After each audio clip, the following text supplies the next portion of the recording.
Good morning, everyone. Good morning. I welcome all of you for today's session. So, today we are going to start with the component of ethical governance. This is like the last two chapters which we have to deal with is ethical governance, and pertaining to this, the next one is like probity in governance. Now, can someone just approve of this very fact that some notes has been uploaded for all of you and you have been able to download it? Yesterday there was some material that was uploaded for all of you. So it was like associated with emotional intelligence. One was a chapter from one of the books related to emotional intelligence, very simplistic, easy to go. Another was also related to emotional intelligence in public administration. And the third notes was associated with ethics in public administration with respect to the concerns. So when we discuss about it, I had this shared these three pieces of material with the management. I hope it was uploaded for this given concern when we are speaking of it. So, ethical concerns in public administration. Yeah, ethical concerns like in public administration. Yeah, okay, all right. So, only emotional intelligence notes were uploaded, not ethical concerns in public administration, because this is the topic that we are going to start with today. So I am under the impression that ethical concerns in public administration, I have uploaded the notes uploaded.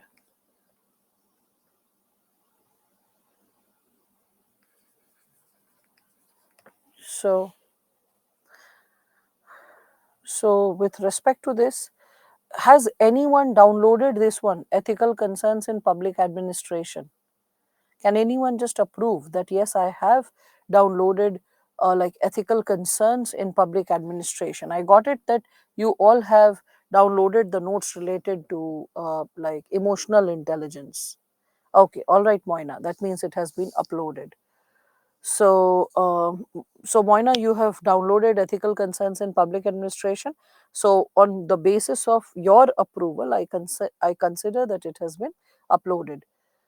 So, okay, all right. So, Ilma, your friends are saying that they have been able to download ethical concerns in public administration. So, maybe you need to download it if you have yet not done it. Okay. So, that is something which we all can connect with. So, just do that, and that will be something which will be fixing your basics when we are talking about it. Right. So, yes, all right. So, we can just was Plato's idea of a republic similar to today's Chinese state?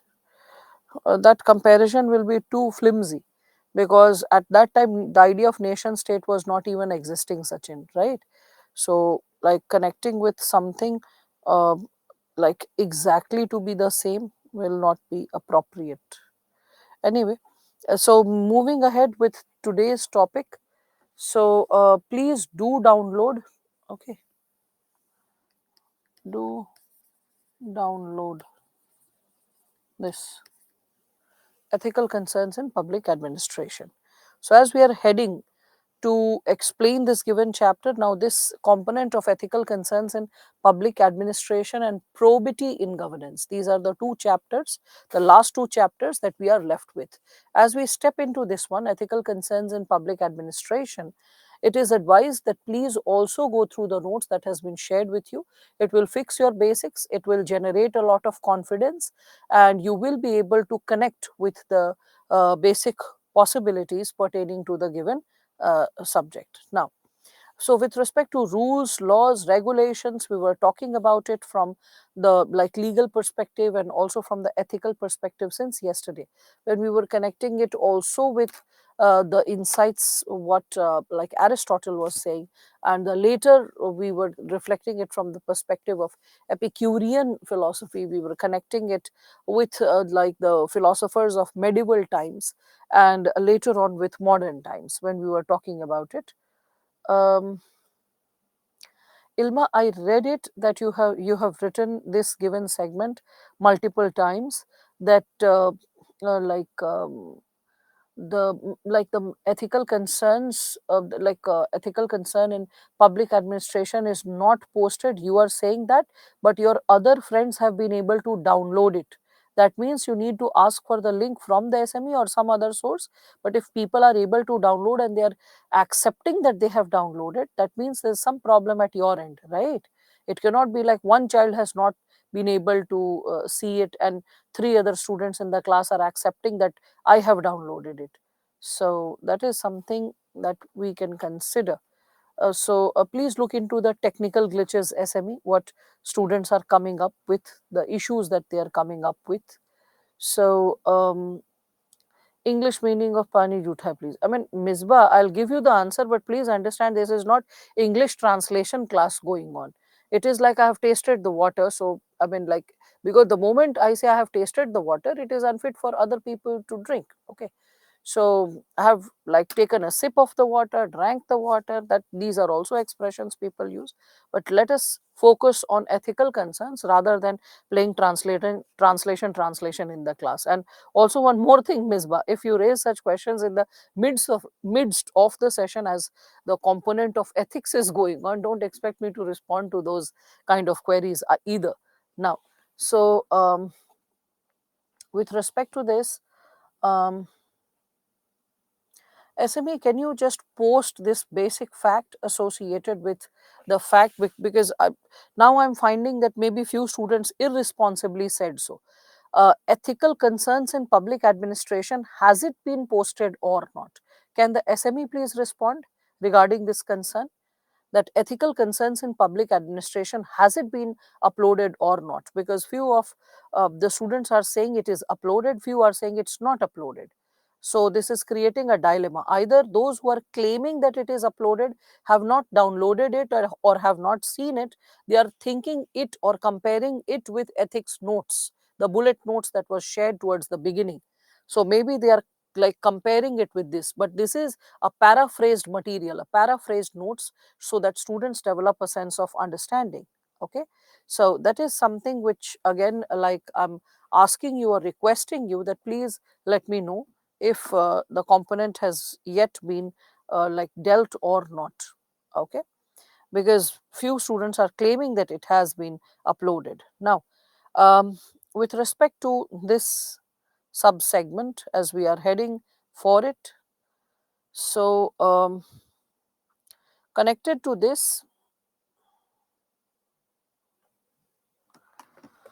Now, with respect to this, when we are talking about the components of ethical concerns in public administration, we all can reflect upon its heading is this, but internal matter is emotional intelligence. Okay, Moina. All right.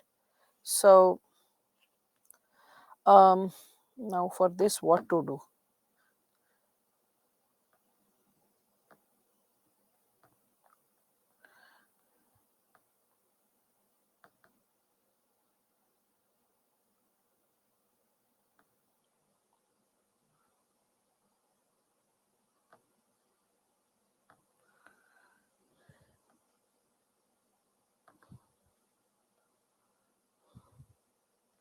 All right. So,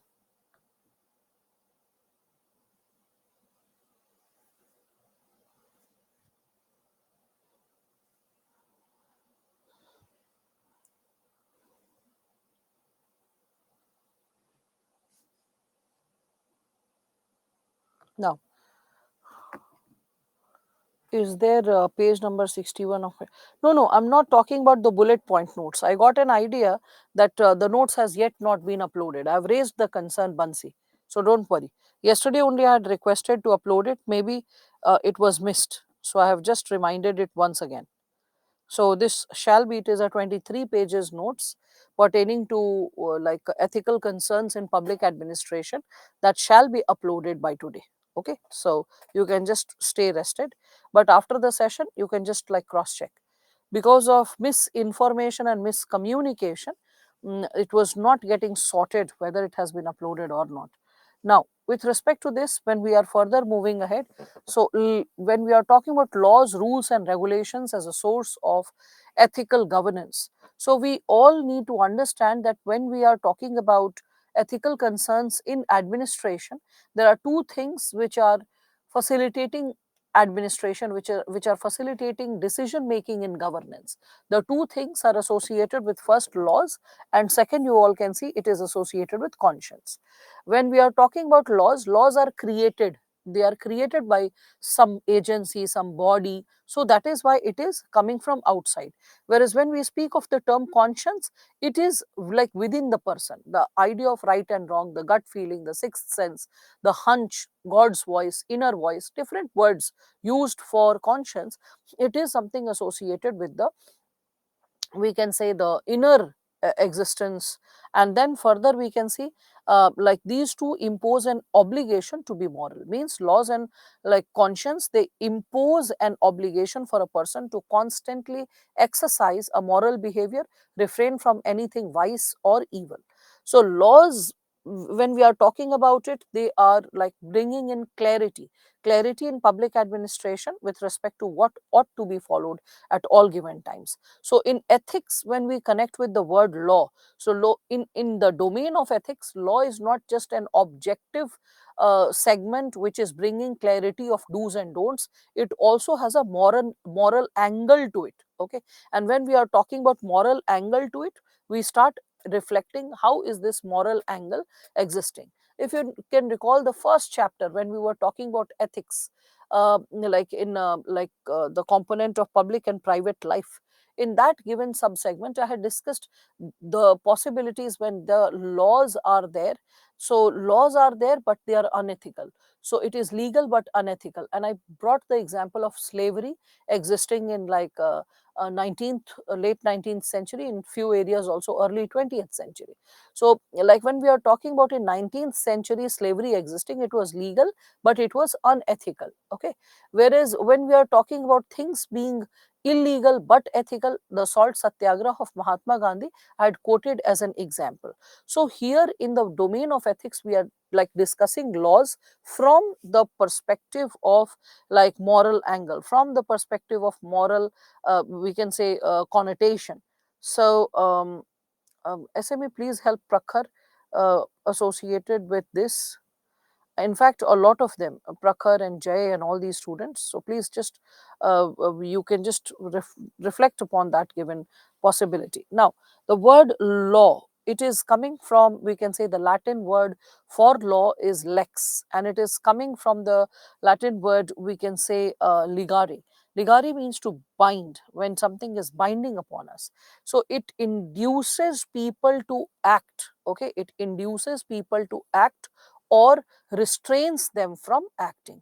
So that is what we can connect with. Okay, it is also imposing an obligation on people. So imposing obligation, this is something which is like binding on people, they have to follow it come what may. And also we can see that law is something which is also conforming to human nature. It is like you have to follow it come what may. Okay, so it is something which people must follow at all conditions. It should be physically possible, should be morally possible, and it is not just it is not only bringing in justice, it is also like the component of what ought to be borne with people at an equal pace, not that one individual is following and the other is not. Everyone has to equally bear with the law. Okay, again we can say it is like associated with common good. Okay, not private good. Law is not associated with benefiting one individual in specific. Law is associated with benefiting the society at large, right? again we can see that it is expected that people follow law, and the legislation is promulgating the law, whereby everyone in the community is understanding the law, everyone is abiding by the law. In modern contexts, when we speak of law, it is associated with human laws or positive human laws. It is not something which is associated, when we the moment we say the word law, we don't think of law of nature, we think of the positive human laws which are existing. And these positive human laws are associated with ethical standards, they are associated with sanctions which help in avoiding any kind of crime, any kind of deviant act towards larger humanity. We can also see that they are enforceable, they can enforce the action or inaction. Action means you have to do this, inaction means never do this. Okay, so inaction, like do not hurt others, harm others, kill others. Okay, so it is enforceable, means if you are not doing it, the state or the system can coerce you to behave in a specific manner pertaining to action or inaction, right? We can also see that law, when we are talking about it, it is an ordinance or it is a rule which is from human reason, but at the same time we can see that it is pertaining to the possibility of emanating from human logic, but this is not the same condition. Law is not the same as regulation or ordinary rule. It is different from, we can consider different from. Okay, it is different from regulation, or we can say ordinary rule. So regulations and rules, they often help us in clarifying the intention of the law, the, we can say, the hidden component of the law when we are speaking of it. Again, the purpose, when we are talking about the purpose of law, the purpose of the law is to promote common good and societal welfare. It is also to protect individual rights when we reflect upon the same.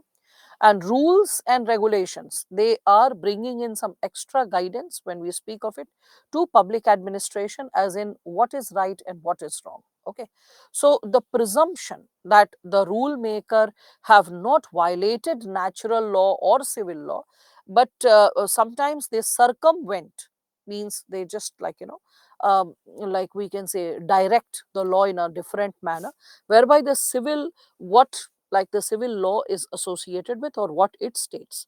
So while a superior can punish a subordinate for violating the rules and regulations, but if the rule is contrary, or it is in opposition with the civil law or natural law, then in that situation the person might have acted ethically. Like, let us say, if General Dyer has ordered to shoot at the people at Jallianwala Bagh, and a person feels that this is unethical, I should not do, and the person refrains, in that condition the person has, as a subordinate, the person has violated the rule of law, but still, despite violating the rule of law, the person has not violated civil law, which is in the larger goodness of the people. The person has not violated the natural law, that one should not kill, harm or hurt others, and in that situation the person might not have worked in legal consonance, but what the person did was ethical. Okay, so that is why we can understand that in such situations a person should not be under the force, under the pressure to follow what is unethical. And even if the person is violating the law, the person is not immoral or unethical. Okay, with respect to this, we can, I have also given you some expansion of it, which is saying that there are so many laws, rules and regulations and behavior that a person has to follow at all times, that there is a possibility that a person is not aware of all the laws at all times. So in this situation, where the teleology is correct, teleology is correct means following the law or abiding by the law is the correct thing. We need to we just need to understand that what are the general principles which are observed in the society, so that even if we do not know the law per se, we are doing an act which is in consonance with the larger possibility of we can say maintaining peace and order, or maintaining the righteous behavior. Okay, so we can understand that for understanding what is right, what is wrong. It is not only the individual's human insight or intellect which is sufficient to understand what is right and wrong. We also need to understand that along with our human intellect, we also need the possibility of information, reflection, judgment, decision, and action. When we are arriving at the component of morality, what is right, what is wrong, we need to follow all these subsegments as well to arrive at the component of morality, because human intellect can be individualized in experience. When we are talking about a moral social behavior whereby everything pertaining to the society is right, it should be based on logic, reasoning, certain previous judgments and decisions, and the action which has been taken care of, along with the possibility of, we can say, the reflection of it when we are discussing about the same. So, with respect to this, as we are further moving ahead, we can see that this approach that we are trying to identify how to arrive at moral or ethical behavior, we need to understand, we need to make sense of the valid response, and in fact we need to understand that what is knowledge and how it is associated with all laws and rules and regulations. So we can like have a tentative understanding of it by abiding by these possibilities: logical reflection, information, judgment, decision, action, which can also guide us to how to be moral and how to refrain from any kind of illegal act, getting into any illegal act when we are talking about it. Okay. So while deontological context, deontological means duty based, if all of you can remember that. So this is like duty based, or we can consider means based approach. Means based approach. So you can recall Immanuel Kant when we are talking about deontological. Can anyone recall thinkers pertaining to teleological? Yesterday we discussed. Let me see who has revised and come, who has revised and joined the session. Can you remember? Okay. Teleological, yes, Machiavelli. We can consider Machiavelli like the best example for that matter, right? So, when we are talking about the component of deontological, and you can recall over here Immanuel Kant with his categorical imperative, the like the strict commands that how a person does not need to follow a specific dimension. Okay. So, when we are talking about deontologists, they are considering the content and the focus of law and rules and regulation is associated with, like, maintaining certain basic principles or principle guidance for public administrators on morality, that what they should be following at all times. Okay. So, even they recognize that laws, rules, and regulations are not sufficient, they are not complete in themselves. Without the component of conscience, a person cannot be truly law abiding. So there has to be some inner conscience whereby it is also clubbed with laws, rules, and regulations, because of which an individual develops an inner critical element to understand why to do something. Means there is, because laws are external, so there is external locus of control. When you have conscience associated with a particular situation, associated with a legal behavior, then there is internal locus of control, and in that situation there is a critical element why I am doing it and why this is the only correct thing to do. So the critical element is involved. So now we can see, examine the conscience as a mechanism for deciding what is right and what is wrong. Okay. So as we are going to move with the conscience, with respect to it, first and foremost, we just need to understand the conflict between law and ethics. Just a brief recap: what has been done and what probably can be fixed with respect to it. So the conflict between law and ethics, it arises when some or all characteristics of law are not fulfilled. Okay. So arises when some or all characteristics of law are not fulfilled. Okay. when some or all characteristics of law are not fulfilled. And we can see that conflict is also there when conditions under which ethics becomes law is also not congenial for transformation. Okay, it may conflict between law and ethics, it may exist when conditions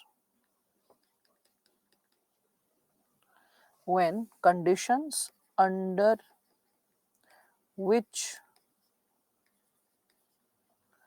ethics becomes a law are not congenial to the transformation. Congenial to the transformation. Okay. And in that situation, when it is not favorable to the transformation or congenial to the transformation, so under such a conflict, both laws and ethics can be on the wrong side. Under such a conflict, both laws and ethics can be on the wrong side. On the wrong side. Now, this can be associated with two conditions, like there can be two conditions related to this. So, the first condition is something is legal but it is unethical. So, legal but unethical when we are talking about it.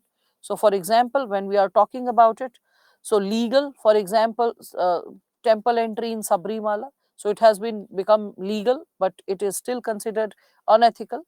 So, temple entry of women at Sabrimala. Okay, you can also consider like the sorry you can also consider the general dyer, yes, ordering like open fire, as I was discussing this example. So we can say um, Jallianwala Bagh incident, Jallianwala Bagh order by general dyer, right? So you can think of all these possibilities with respect to, like we can say, like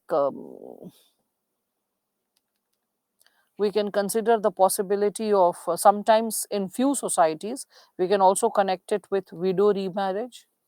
So widow remarriage, in few possibilities we can also think of the component of like let's say curfew. So curfew is legal but unethical. Okay, it becomes a legal necessity but holding people down. So that is something which you can connect with, right?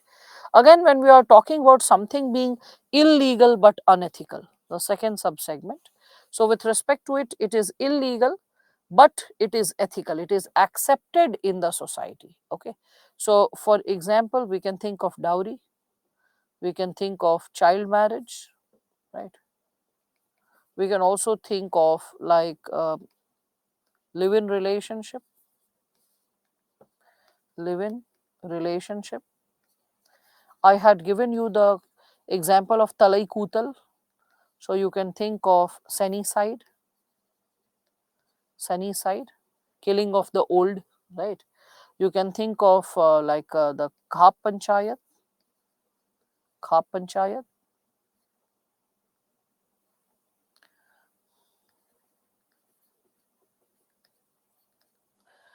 So you can have your own, like we can consider set of examples, because that is something how child marriage no, no, no, child marriage is illegal and unethical. This is illegal plus unethical, both. Okay. But when we are talking about it with respect to societies in Rajasthan, pockets of UP. This is by your sense that it is illegal but unethical. But societies in Rajasthan, we can consider UP, parts of UP, in we can consider Bihar, okay, and other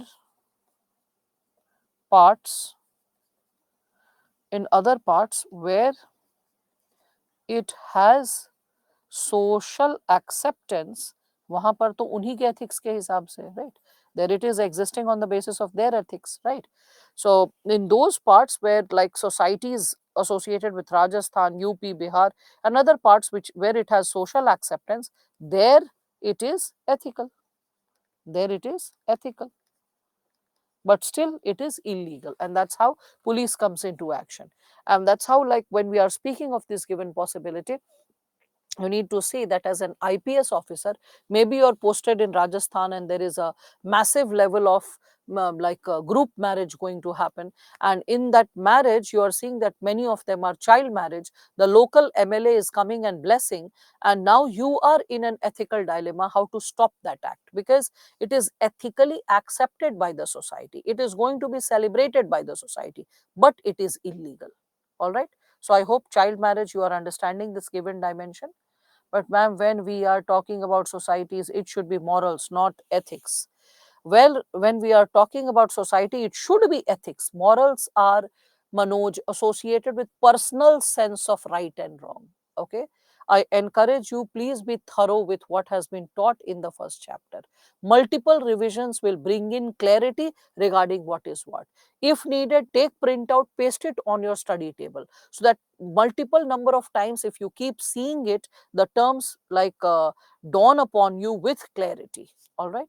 So, isn't live-in relationship unethical in society? We can consider, sorry, live-in, what I implied to say was over here. जल्दी जल्दी में इधर लिख दिया, ठीक है? Example is here. Live-in is considered legal, but it is considered unethical. This is what.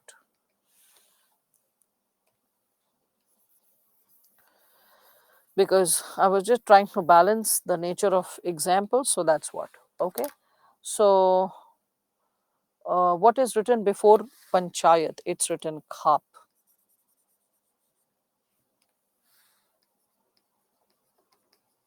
right? Okay. So, live-in relationships done. Khap panchayat. It is illegal. Panchayat is legal, Shweta, not khap panchayat. Because khap panchayat is based on caste-based dimensions. If you are not aware, then in the same society there can be a parallel existence of a panchayat which is legally elected, and a caste-based panchayat which is also called khap panchayat. Okay, so you should be aware of it, like how it exists, and then you should question how is it like illegal. So here, okay, fine. So SME, please support me with like smaller doubts and details. Now, another question when we are coming up with, so first and foremost, when we are discussing about these given possibilities, the things are legal but unethical or illegal but ethical. So such conflict, when we are seeing this given possibility, you can always reflect that such conflict can be detrimental to the society, as it can create confusion and anarchy. Okay, so such conflict can be detrimental, as it can conf- as it can create confusion and anarchy. All right. So that's why it is important to get rid of such possibilities. Now, so the question arises that, do laws play any role when we are speaking of such situations, when we are reflecting upon the possibility of bringing about a change with respect to the ground level, that can laws actually bring about any change? So we have so many laws, but we can understand that they are not always followed. So laws do bring about change, okay, like, but the inner conscience is something which is further directing our possibility to sticking to the laws, okay. So probably this is something like, suppose if a question is asked, the question won't be asked in such a straightforward manner that do laws play any role in creating justice in society, bringing order to society, something like this can be given. So good people do not need laws to tell them to act responsibly, while while bad people will find a way around the laws, will find a way around the laws, okay.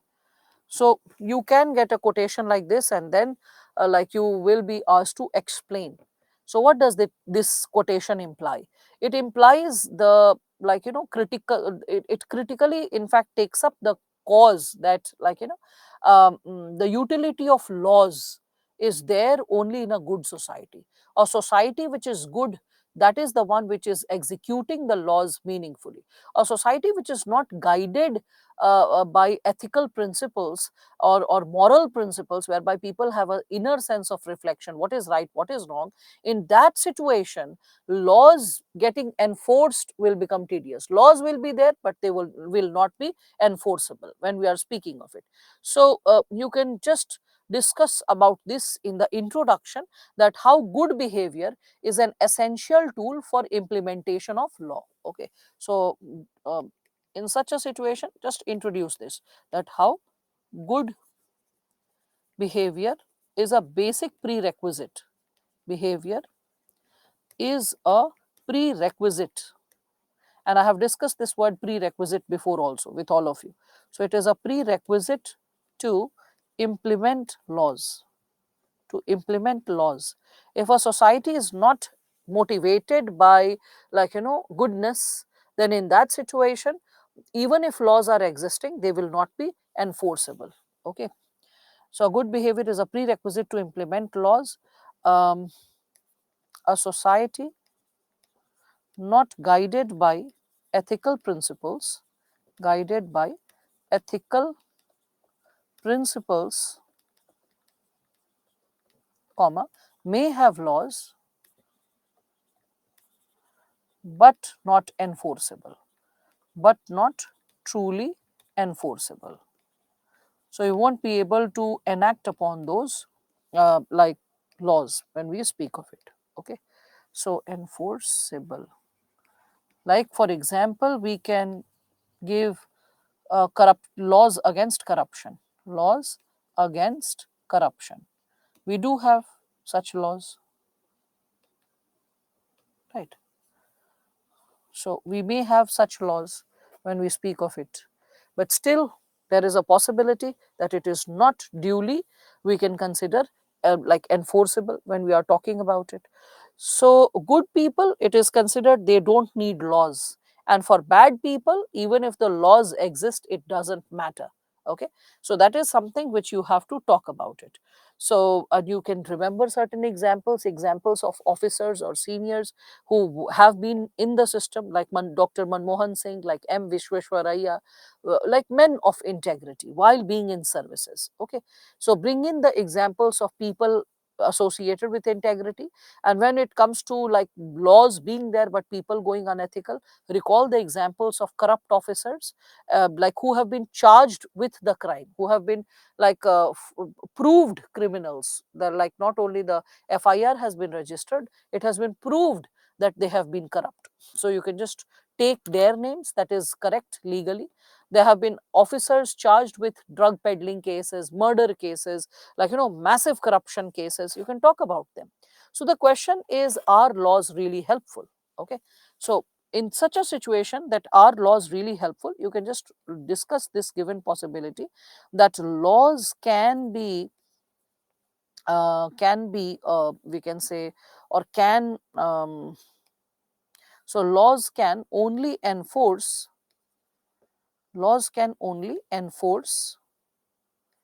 minimalist behavior.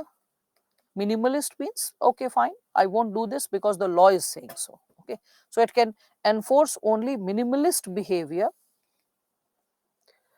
but in long term, but in long term, it will be, or it would be,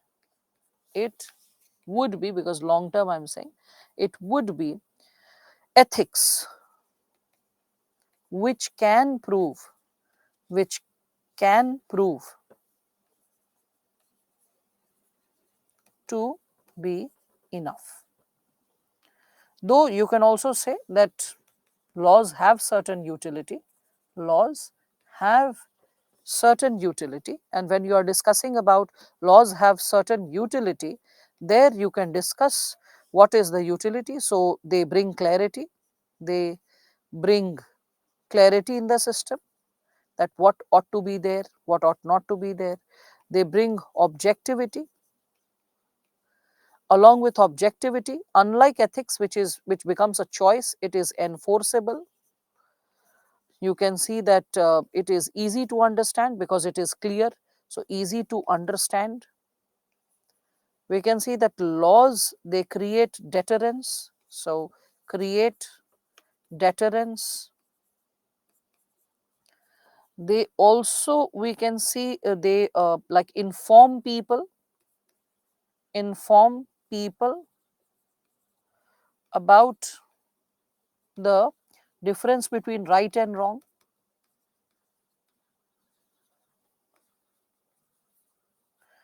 And we can also reflect upon the possibility that they also provide ready-made decisions, ready-made decisions, that what ought to be done in a specific situation.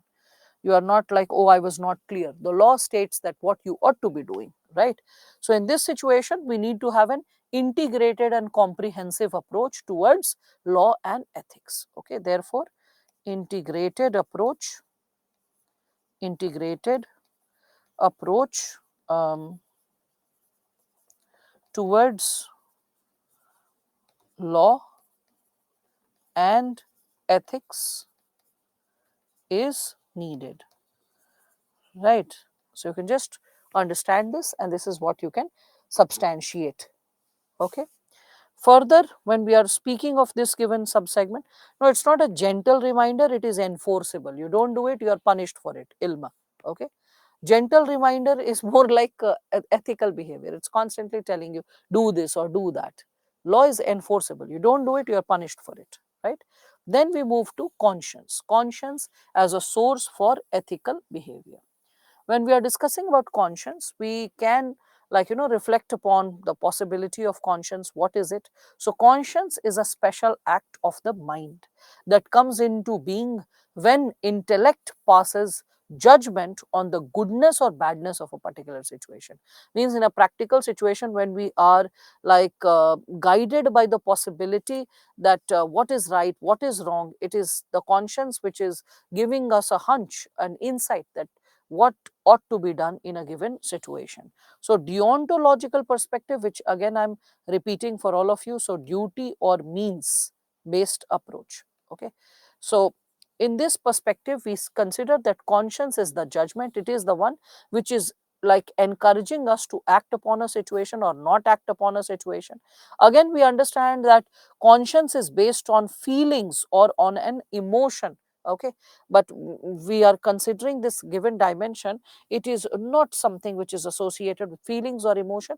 It is also an intellectual decision when we are talking about it. Okay, and it is also a decision with a view of particular action. When you are guided by conscience, you have to behave in a specific manner. So it can is a possibility. It can make a practical judgment on morality, or on the basis of, like, we can consider past actions also, that like again may occur. So when we are talking about the possibility of conscience, conscience plays a very crucial role. It facilitates our sense of understanding, especially in the times of ethical dilemma. We can understand that though conscience is helping, it is kind of subjective, because our ideas of right and wrong, though there are universal principles that we follow, but when it comes to inner details, the sense of right and wrong may subtly differ from individual to individual. So what a person considers to be correct, another person may not consider it to be that correct. Okay, so the very idea of what is correct or what is incorrect is something which may differ from individual to individual when we are speaking of it, right? So people, they give different names to it, like inner feeling, sixth sense, gut feeling, moral instinct, voice of god. Okay, hunch, these are the words which you can see. Even moral intuition, such words are given, different names, different meanings pertaining to different situations, culture, right? So it is associated with knowledge or intellect along with moral awareness. There is a level of intellect, because you are aware of the situations, you are aware of like, let's say, the conditions. So facts are also involved with our individual understanding of what is right, what is wrong. That's why there is moral awareness to it when we are speaking of it. So in short, we can say, what is conscience? So it is a sum total of, we can say, wisdom. And wisdom, by wisdom I imply to say that our moral and intellectual, intellectual knowledge, plus we can say strong emotions, plus we can say authoritative force,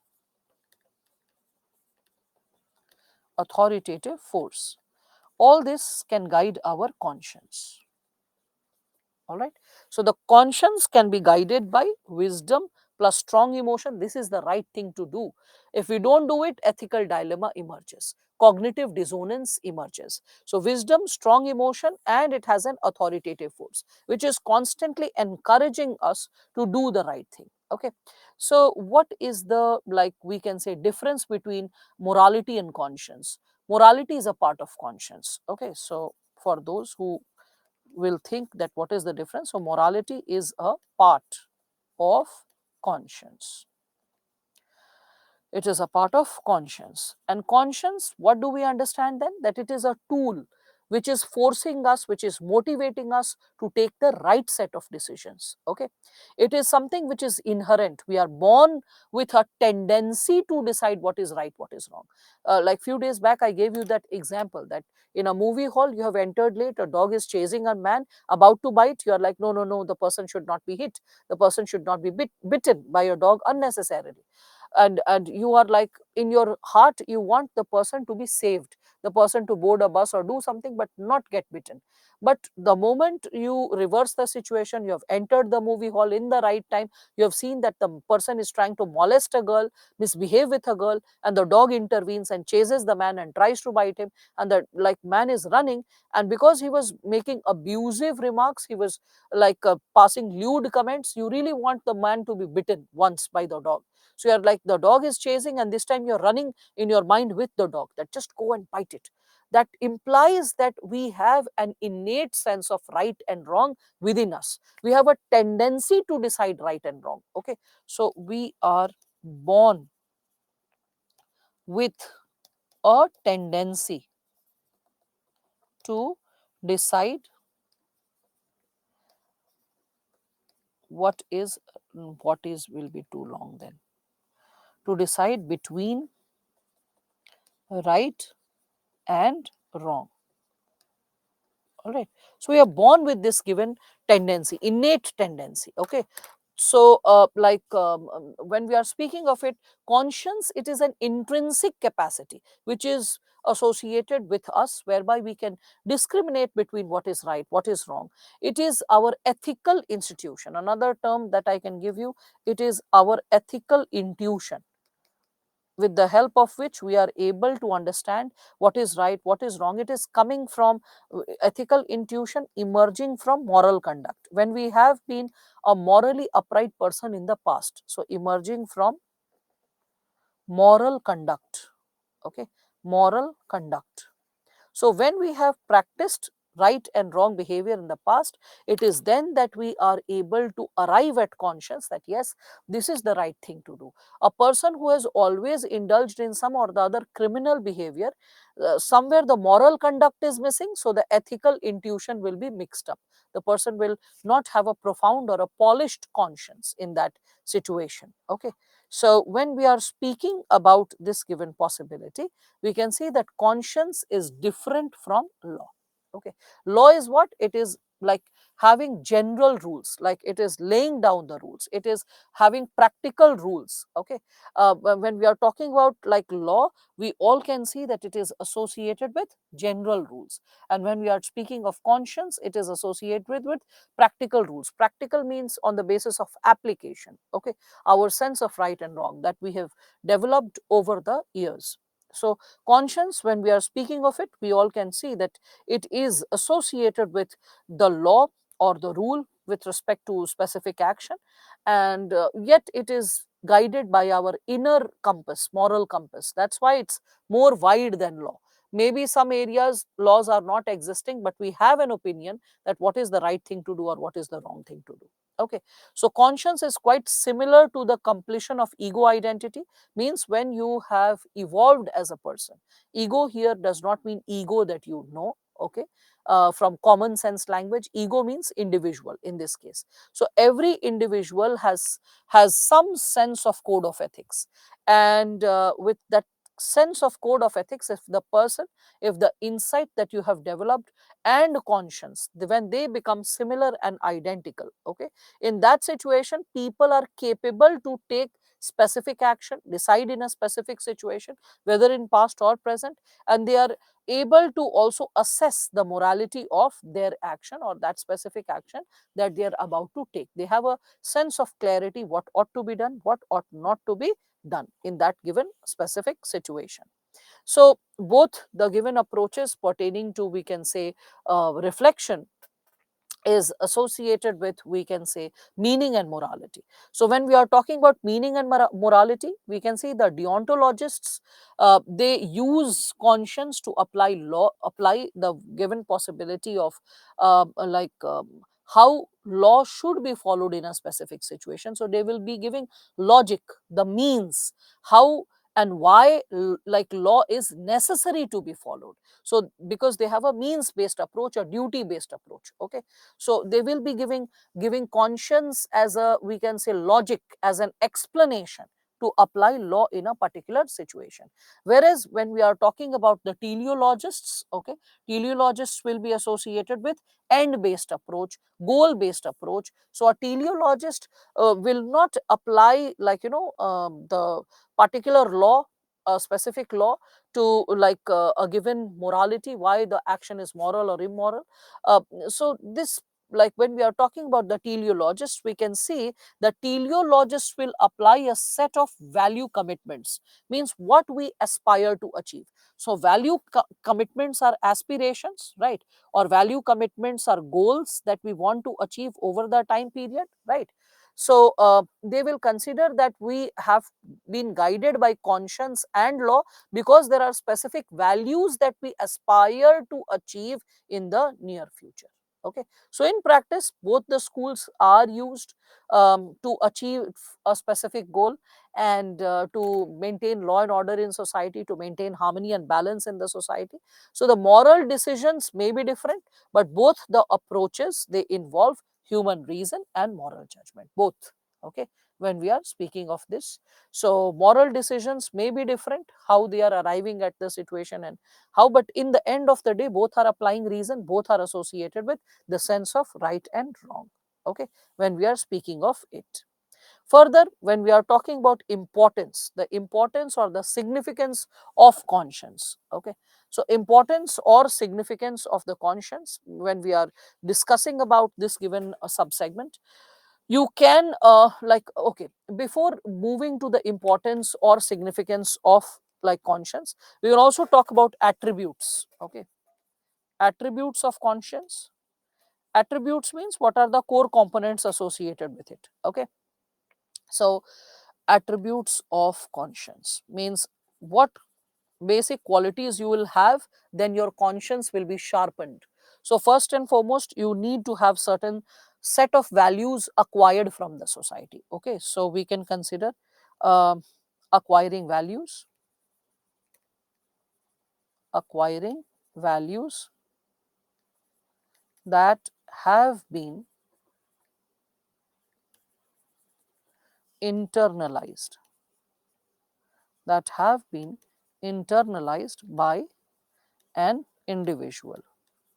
So, a Jain boy can develop a conscience towards vegetarianism and not hurting the animal.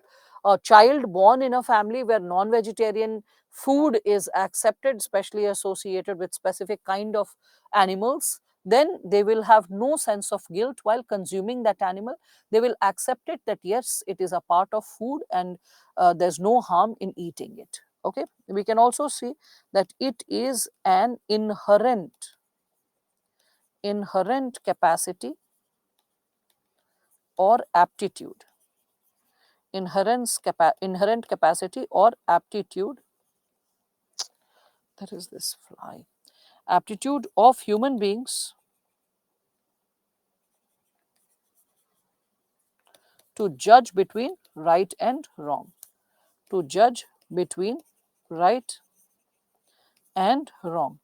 So, like conscience inherently guides us that what is the right thing to follow and why, and what is the wrong thing to follow and what should be avoided at all times. Again, we can consider that it is highly subjective and associated with certain specific emotions. So, it is highly subjective, and along with being subjective, we can also connect it with specific emotions, connected with specific emotions, right? We can also like associate it with, like, it is vested with authority. So vested with authority, and when we consider it is vested with authority, then it will impose the sense of right and wrong, right? Impose duty upon us. Then we can also consider that it is like an internal dialogue. Okay, so therefore it is an internal dialogue of a person, internal dialogue of a person. Now, after having an overview about what is conscience, what we can derive or understand from conscience, then we can reflect upon the importance or significance of conscience. Now, this will make like sense to all of you. Yes, Sachin, it can be called Swayam Samvad also. So, with respect to it, teleological approach of conscience, Anusha, it is related. What is teleology? It is goal based or end based. When your goal is to achieve certain value commitments, these are the values which I need to achieve in a given society. So, conscience is guiding you to the value. That's what teleologists are saying. Okay, I hope that's clear. So, if a civil servant goes for ethical do, if it is illegal, will be punishable. Please try to decode this language, SME. Now, with respect to this, when we are talking about importance or significance of conscience, please understand it is the judge that remains inside us at all times.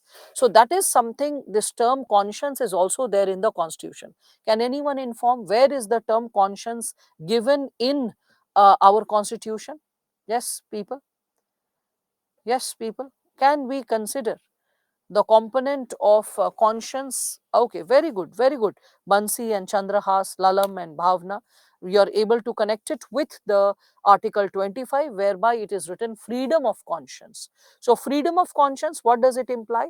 It implies that you are free to think what is right, what is wrong. You are free to believe what is right and what is wrong and profess accordingly, right?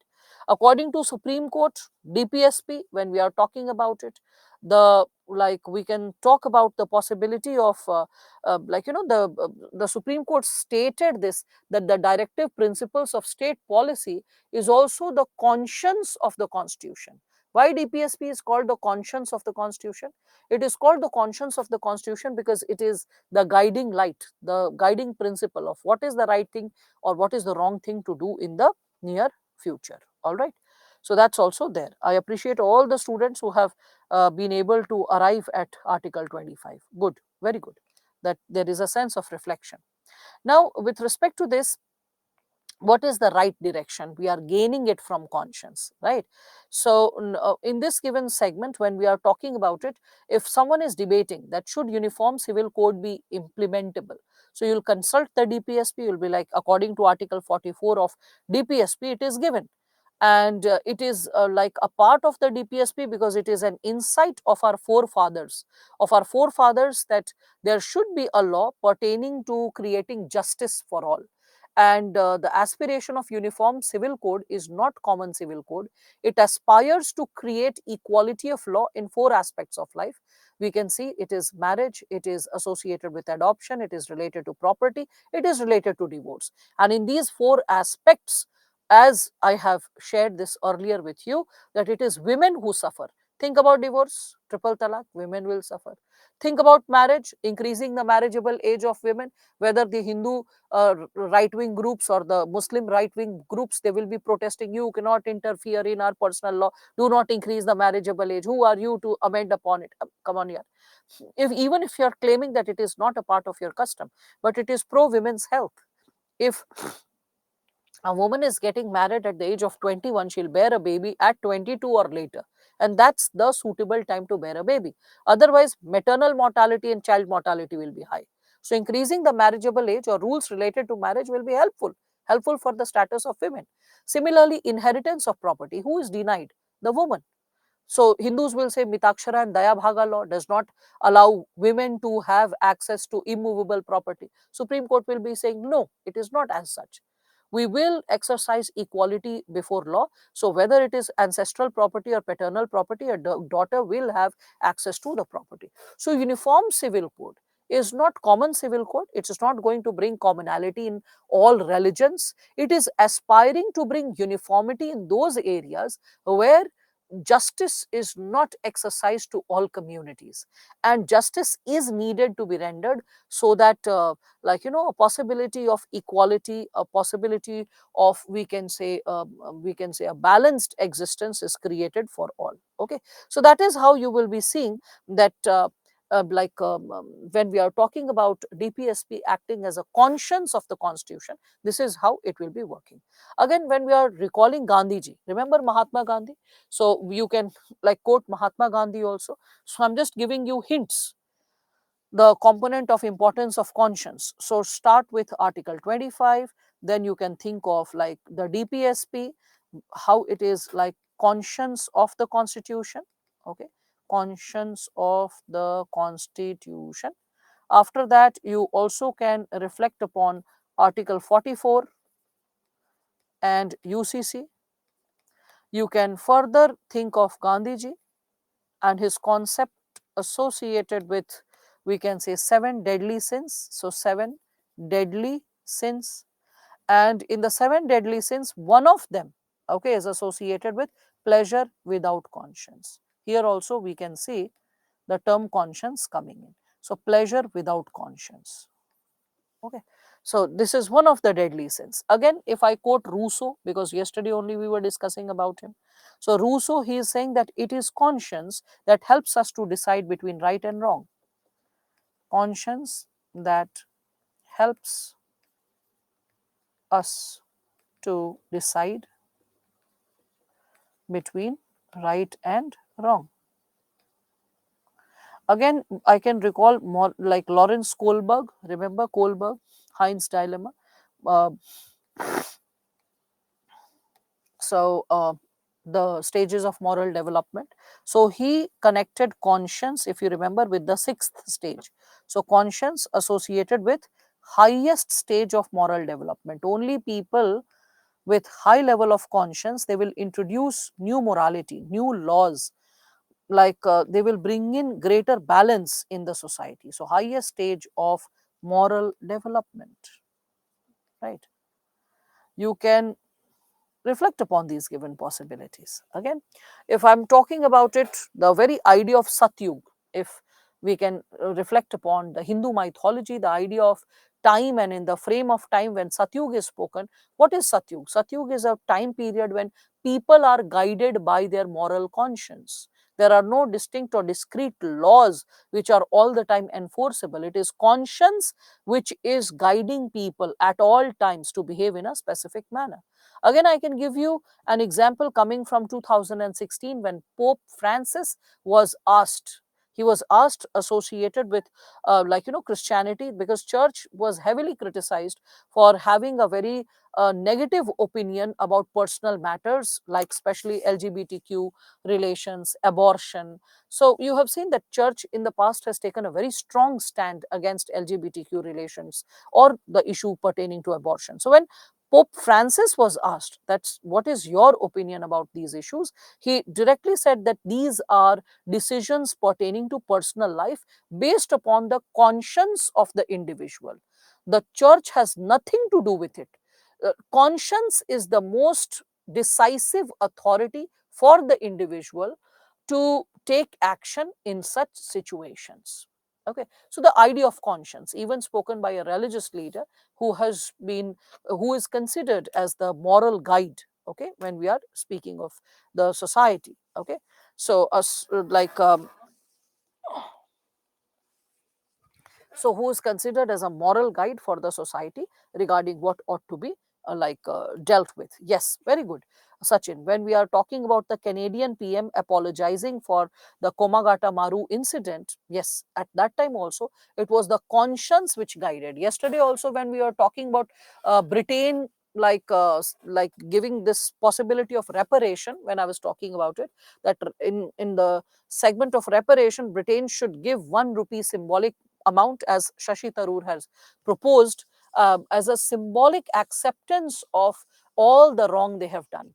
But with such a massive expansion of colonialism across the world, uh, it needs a lot of, we can say, high level of conscience for a country like Britain to exercise that act, right? So that's something which all of you can connect with when we are discussing about it. All right.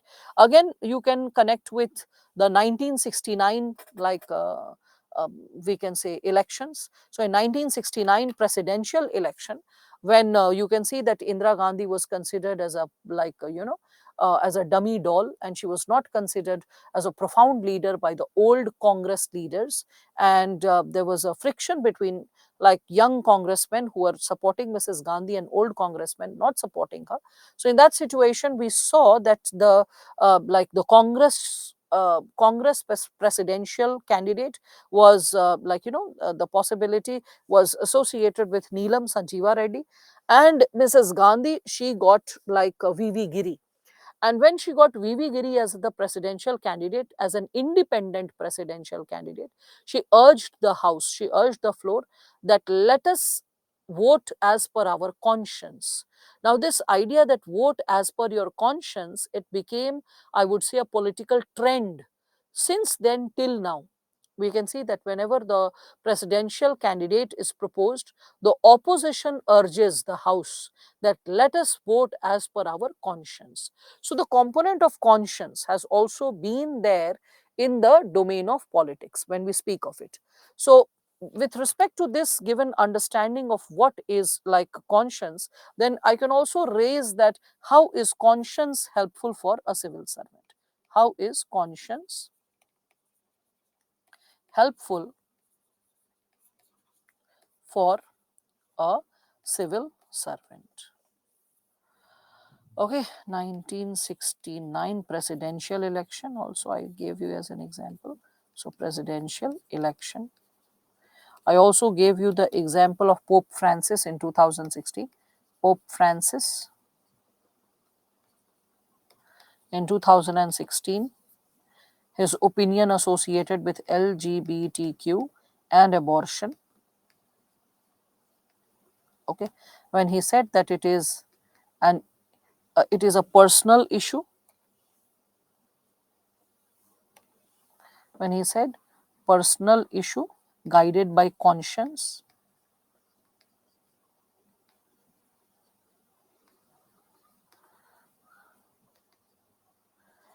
Okay, so how is conscience helpful for civil servants? So we can see that laws are also very helpful for a civil servant. A civil servant tends to understand that what is right, what is wrong. Along with laws, we can see that in cases of ethical dilemma, okay, in ethical dilemma, okay, conscience is helpful. Conscience is helpful to arrive at a decision.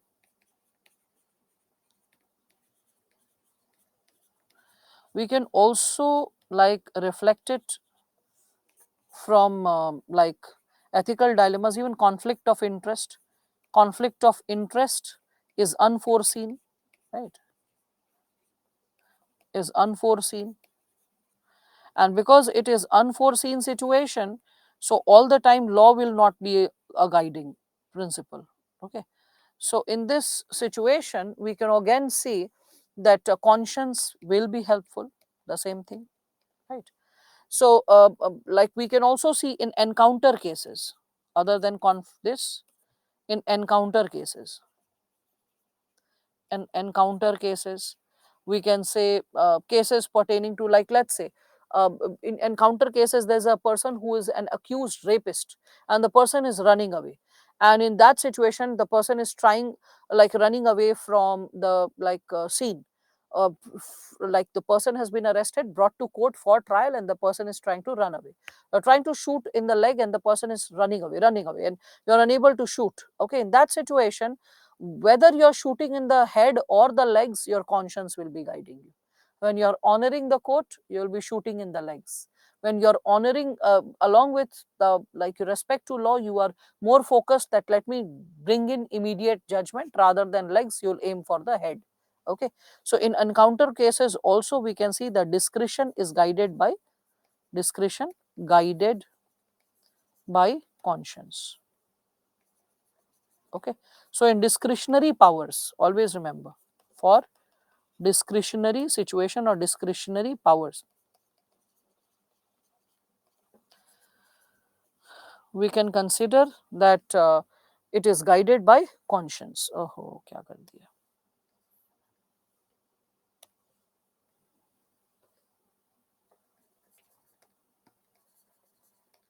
Okay, so when we are talking about it, again in civil cases, conscience will be helping us. Just like we can understand that laws are associated with external accountability, conscience is associated with internal accountability, our internal locus of control, our how we have morally developed over the years. That is something which is going to guide us how far we are going to abide by the law and how we are going to interpret the law. Okay, so that is something which we all can understand. And not listening to the voice of conscience creates crisis of conscience. Okay, so crisis of conscience is what? Not listening to the voice of conscience. When you are ignoring the voice of conscience, that is something which can often lead to crisis of conscience when we are speaking of it. Okay, so when we are talking about why is it showing violation of guidelines, where is it showing violation of guidelines? Okay, I cannot see violation of guidelines written anywhere for that matter. Bhavna, a random statement. Okay, maybe it's written somewhere, but I cannot sense it. Now, with respect to this crisis of conscience, when we are speaking of this given dimension, crisis of conscience was asked in 2019. Okay, this question was asked in 2019. So, 2019 means, okay, so with respect to this, when we are talking about it, when we are talking about crisis of conscience, it is a situation when you are unable to decide what is the right thing and what is the wrong thing to do. So it is a situation where you have a, we can say, a feeling that what you have done is wrong. Okay, and what you have done is something unethical. Okay, and then you are asking yourself then what to do now. Okay, so in that situation you can connect with this given possibility that crisis of conscience can occur. Okay, so like this was a question which was asked few years back in a case study, that you are going for your civil services interview.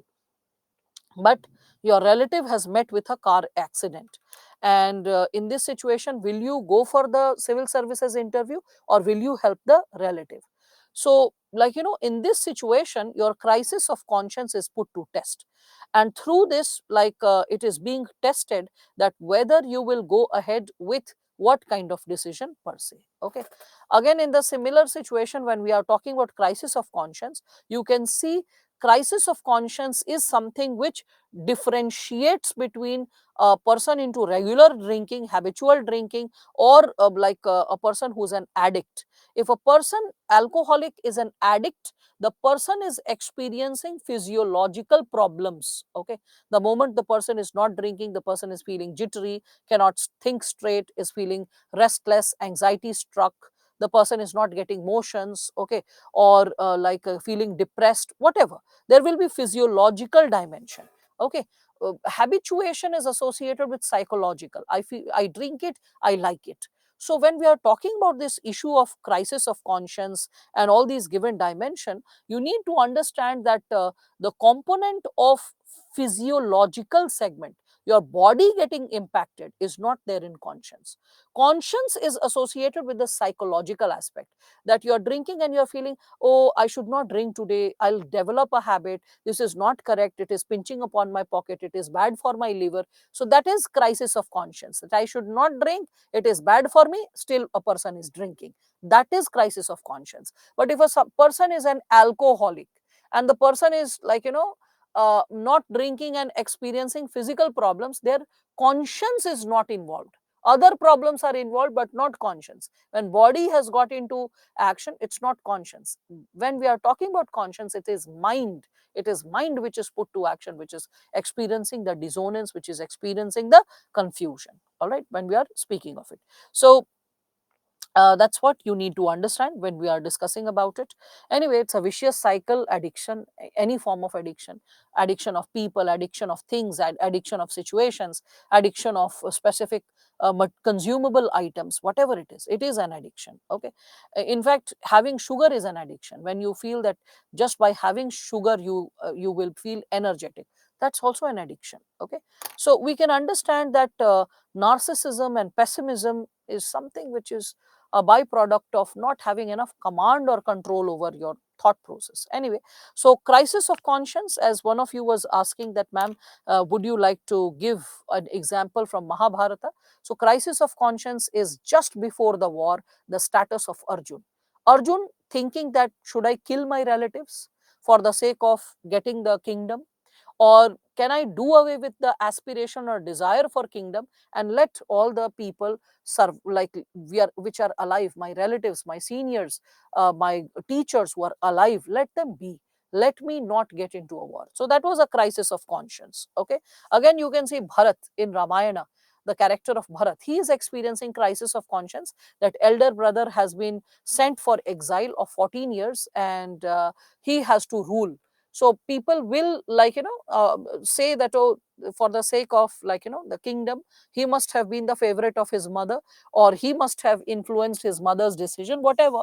So he would have borne the brunt of his mother's decision, whereby he would have ruled. So he solved the crisis of conscience quite effectively by requesting Rama to give his, we can say, his sandals, or his, we can say, footwear, and asking that, please give it, I shall not be ruling, on the behalf of you I will be taking decisions, but near the we can say the throne, means the seat of authority. So near the throne, it will be your footwear that will be placed, I will be seated underneath only, and on behalf of you I shall be taking the decisions. So that's such an amazing way to solve the crisis of conscience, isn't it?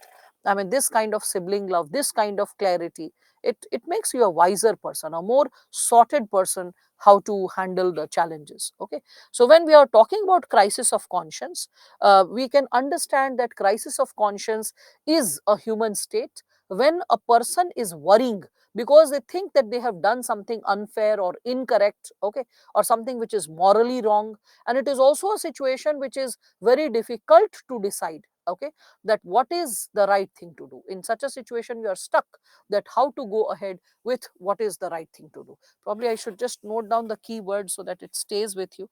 So crisis of conscience is a human state when someone is worrying because they think they think that they have done something unfair. They have done something unfair, or we can also say morally wrong, or morally oh, or morally wrong. Okay, so it represents a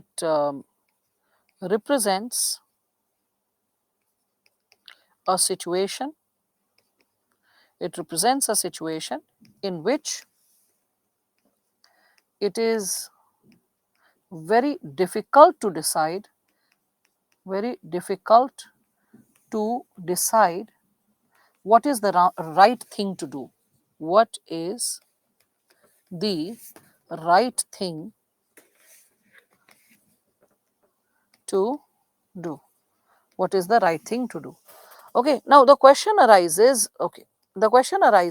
that how can we resolve crisis of conscience? How to resolve it? How to resolve it? The crisis of conscience, whenever you experience it. Yes, whenever you are feeling the confusion, how to resolve it. So in this you can come up with some ethical approaches that have been guided in the past. So ethical approaches, first you can recall Gandhi's talisman, right? Whenever you see the poorest man you have ever seen, ask yourself that the dilemma that you're experiencing, how your action is going to impact that person directly or indirectly. Okay, or such people directly or indirectly. If it is helping them, then go ahead with it. If it is not helping them, do away with it. Okay, you can also go for a utilitarian approach, right? Cost benefit analysis, how it is going to impact the society, whether the benefits are going to outweigh the negatives. You can also have an Ubuntu approach. This is something which I also share in essay classes. So Ubuntu approach. What is Ubuntu approach? I am because we are. This is like an African, like we can say quotation.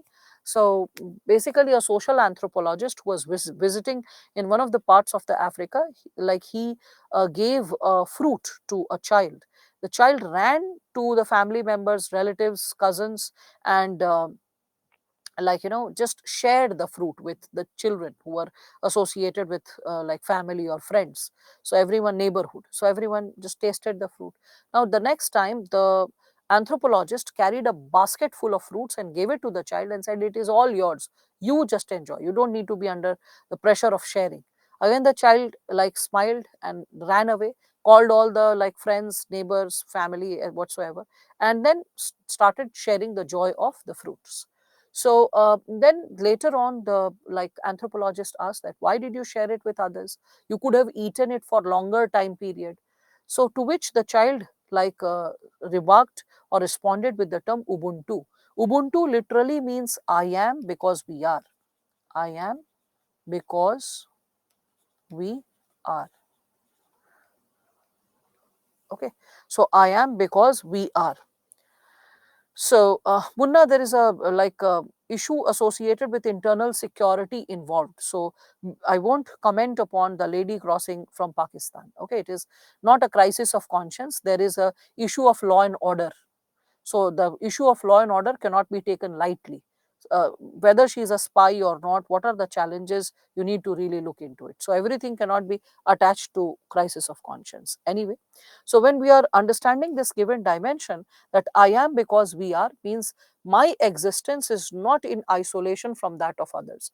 I am existing because others are existing. My existence is like comfortable because other people's existence is easing and blending with my existence. That's what we need to understand. Okay, so So I hope all of you are understanding. Tripti, I just explained. You should have been alert. Okay, SME, please help Tripti with what is Ubuntu approach, which I just discussed with the narrative. It is like narrating the entire Ramayana. In the end, someone asks, "Who is Sita?" So it's like you have to be alert to listen to Ramayana to understand who is Sita. All right. So with respect to this, you can also connect the possibility of other than Gandhi's talisman, like SME, you'll find the Ubuntu segment. Yes, it is reflection of compassion. It is reflection of community-based solidarity. It is associated with being there. This is like more benefit is involved, more benefit than loss. It is in deciding upon a situation. It is more like cost benefit analysis of a situation.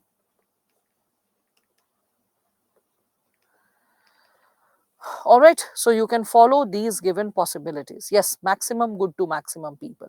That's how you go ahead with it. Okay.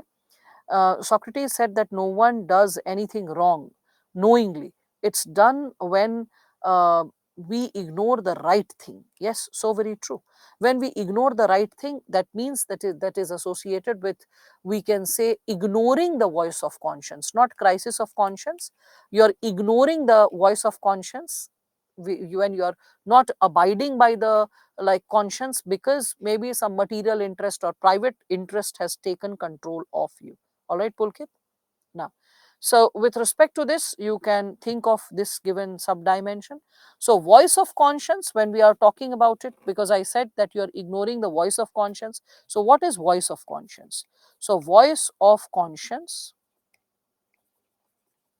is an inner voice that judges or guides, our inner behavior, inner behavior. And we can also consider that it is the motivation that is derived from the moral principles of an individual. So it is the motivation derived from the moral principles of the individual. Moral principles of the individual. All right. Now, the question arises, do psychopaths have voice of conscience? Do serial killers, like people who are into cannibalism, like who have raped hundreds, okay, whatever. So, do psychopaths have voice of conscience according to you? Yes, people. Do psychopaths have voice of conscience? Hmm? Guilty pleasures can be crisis of conscience, that is associated with, I would say, suppressing the voice of conscience. Okay. So do like we can consider the possibility of psychopaths having voice of conscience. Well, we can consider, which everyone should understand when we are talking about it. You can understand that conscience is there. There is a difference between conscience and voice of conscience. That's what I'm trying to explain to all of you. Okay. So you can understand that conscience means the understanding of right and wrong is there. So conscience is there, but the voice has been suppressed.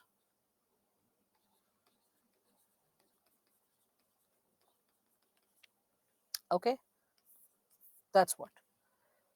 So when the voice is suppressed, when it is sabotaged, right?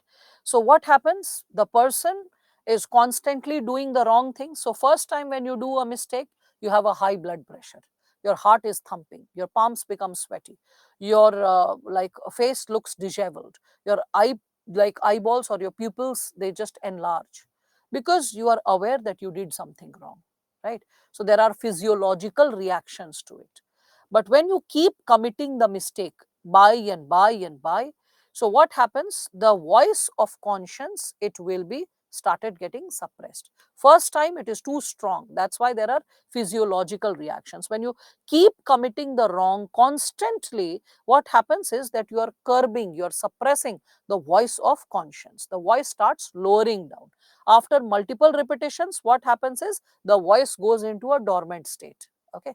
So as it is popularly said that Atma ki आवाज मरती नहीं है, सो जाती है. Means the voice of conscience, or the we can say the conversation we have with our soul, it does not die. It's just that it is suppressed. It goes in a dormant state. All right. So I hope all of you are able to understand this given possibility. Now, when we are discussing about this component, we need to understand that is voice of conscience a reliable source in decision making, in ethical decision making? It is for voice of conscience. Okay. So, is it a reliable source in ethical decision making when we speak of it, right? So, for this, you will write that in most cases, yes. In most cases, yes. Why in most cases I wrote not yes always? Yeah, because it also depends on the wisdom of the individual. It also depends on the wisdom that you have, on the wisdom that you have. So, like, let's say if you are a knowledgeable person, if you are a well informed person, if you are knowledgeable, like, let's say, well informed, then in that case, you will be guided to the right direction. But if, like, let's say, a person is not well informed, okay, in that situation, a person is so not so well informed. In that situation, there can be a misguiding also that can take place. Okay, so misguided conscience, misguided conscience. Misguided conscience, like for example, you can think about Arjuna before the war of Mahabharata, and because he was aware of do's and don'ts, but still there was lack of ethical clarity. So Arjuna's state before the war. Okay, and then what happens? Krishna guides him. So Krishna guides him. Right. You can also think of Nehru. So Nehru was a great leader. He is the man behind all higher educational institutions, ISRO, DRDO, like so many, we can say IITs, we can see even IIM, one of them. You can consider like BHU and we can say so many higher educational institutions being constructed. So when we are talking about Nehru, he is associated with like higher education, non-aligned movement. So a man who was so learned, so like knowledgeable. But the moment we talk about his positive outlook towards China, positive outlook towards China, it was a misguided conscience, whereby you are not calculating your enemy, whereby you are trusting your enemy wholeheartedly. And that is the optimistic approach that he had towards China that led to the cheating, right? Again, you can consider when we are talking about misguided conscience. Okay, so maybe one more example we can talk about when you are not so well informed, then how it can lead to misguided conscience. Like let's say you are watching Discovery Channel. Okay, and on Discovery Channel you see that a tiger catches a deer. Okay, so the moment you are seeing a tiger is catching hold of a deer, then you feel so sorry. Like suppose there is a deer and the child is also there, the mother is also there. So the tiger has come for hunting. So the mother will push the child to run away, and she suppose like just submits. She just submits to the tiger that so that it eats. And as the tiger is puncturing a hole in her neck, you start feeling sorry. You start feeling bad. You start feeling like crying. Okay, and you keep looking at the stone cold eyes of the mother who's firmly watching her child go away, run away. So the kind of like the kind of emotions that you're overwhelmed with. That here is a mother who's sacrificing her life for her child, and all the emotion turbulence that you feel. Suppose as the tiger is about to catch hold of the deer, suppose a bull or like a male buffalo comes from nowhere, and it starts hitting the tiger and starts fighting with the tiger. Meanwhile, the deer escapes and run away. You start clapping hands. Wow, it's so amazing. The deer is saved. But the truth is, in such a situation, like when we are talking about it, is it is law of nature. There is nothing good or bad. There is nothing right or wrong. That is how tigers survive.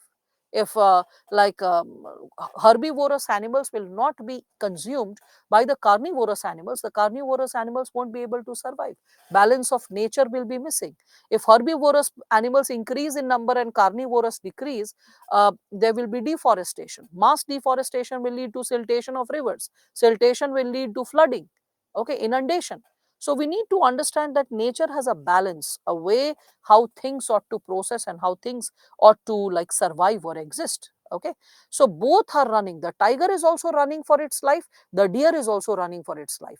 This kind of objectivity comes with wisdom. If you lack wisdom, you will be stuck with a misguided conscience. Your mind will start saving one of the animal. So that is something which you need to understand. So conscience, we need to understand that conscience must be balanced. Okay, it must be balanced with reason, emotion, and evidence. Reason, emotion, and evidence. Okay, if I were you, I would have made a diagram like this. R is rationalism, and conscious is also guided by evidence. So evidence is empiricism, empiricism, empiricism. And then the third component is associated with emotion. So emotion is associated with sentimentalism, right? So something like that can be drawn for your exam when you are talking about it. Okay, so that's something which all of you can connect with. Then we can reflect upon types of conscience. So in types of conscience, we can see that human beings can have different kinds of conscience, different types of conscience. So the first is a true conscience. True conscience is associated with the like judgment that like is based on facts. The judgment is a correct and accurate application of law, and a conscience is erroneous, it can be faulty when the judgment is false. Means the facts of the case are not like looked into the situation. When the facts are not appropriate, the guidance to the conscience will be inappropriate, right? So that's why I was talking about misguided conscience. So conscience can be like certain, specific, or it can also be doubtful or probable. When it is conscience is doubtful or probable, it is leading to misguided conscience, or it can create a problem when we are speaking of it. So there's some content, you can read this and you can gain some extra information associated with what is there.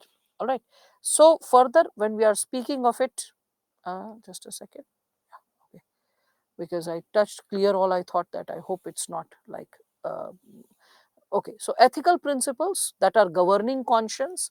So ethical principles which are governing our conscience, we can say it is like a person should be reasonable. That's why I said empiricism. If you remember, I was like discussing the keywords just like in this given slide, that there has to be evidence or empiricism, rationalism, and sentimentalism. So evidence, rationality or reason along with emotion. So when we are speaking of this, it should be reasonable. A person should be like bound to follow a certain conscience, whether it is like false. So there are times when we have our own idea of what is right, what is wrong. Okay, and in that situation we can see that sometimes there is a doubtful conscience or a dissonance in our conscience. And in that situation, what can really save us? It is true information or a wholesome information which can help us. So when is a law doubtful? So there are four principles when law can go doubtful. So with respect to which you can see law is doubtful when it does not bind. Okay, when it is like when there is more probable evidence. with respect to the other side, okay, against it, then in that situation a law can become doubtful, okay. And that's how the laws get amended. So we can amend a law, we can change a law in these given situations when we are speaking of it. Then there are few other conditions I have given all of you, that how a law can be considered as doubtful, okay. So doubtful, where there is scope of amendment, there is scope for change. So we can see there is the like component of probabilism. And probabilism, when we are discussing about it, it is associated with the option of in favor of liberty, and it is like freedom or liberty that you are always taking in cognizance, okay.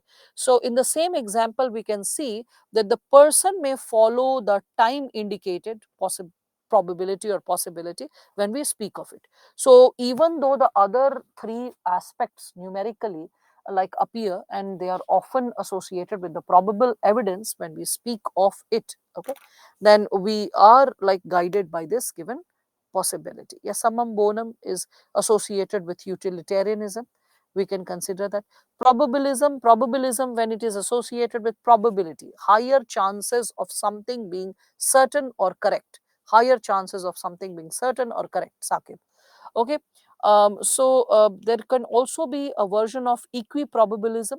Equiprobabilism means the liberty can also be correct, and the evidence is there associated with both the sides. So the probability of both the sides to be correct is balanced. So in that situation also, law becomes doubtful, that which side one should follow. There will be a we can say a dilemma pertaining to which law to follow and how to follow, okay.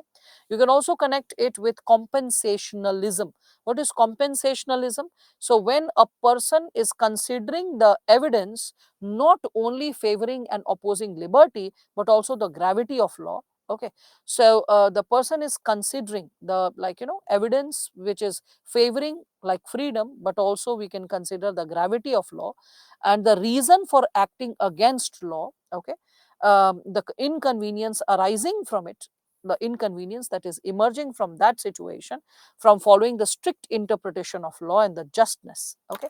So as the word goes, compensationalism, when you are compensating for something, so you see that you are following a law as more as a compensation, more as a compensation, because you are feeling that if I should follow the law because that's the right thing to do, because that's how liberty will be like enshrined. That is how we can say the gravity of the law can be protected. That's how we can say evidence is taken in cognizance, right?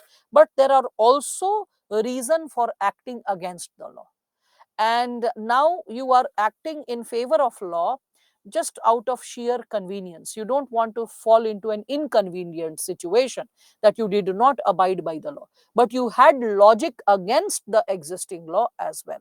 So in such a situation, law will become doubtful, okay. You will be in doubt whether to follow it or not to follow it, okay. So four possibilities with technical jargons has been given.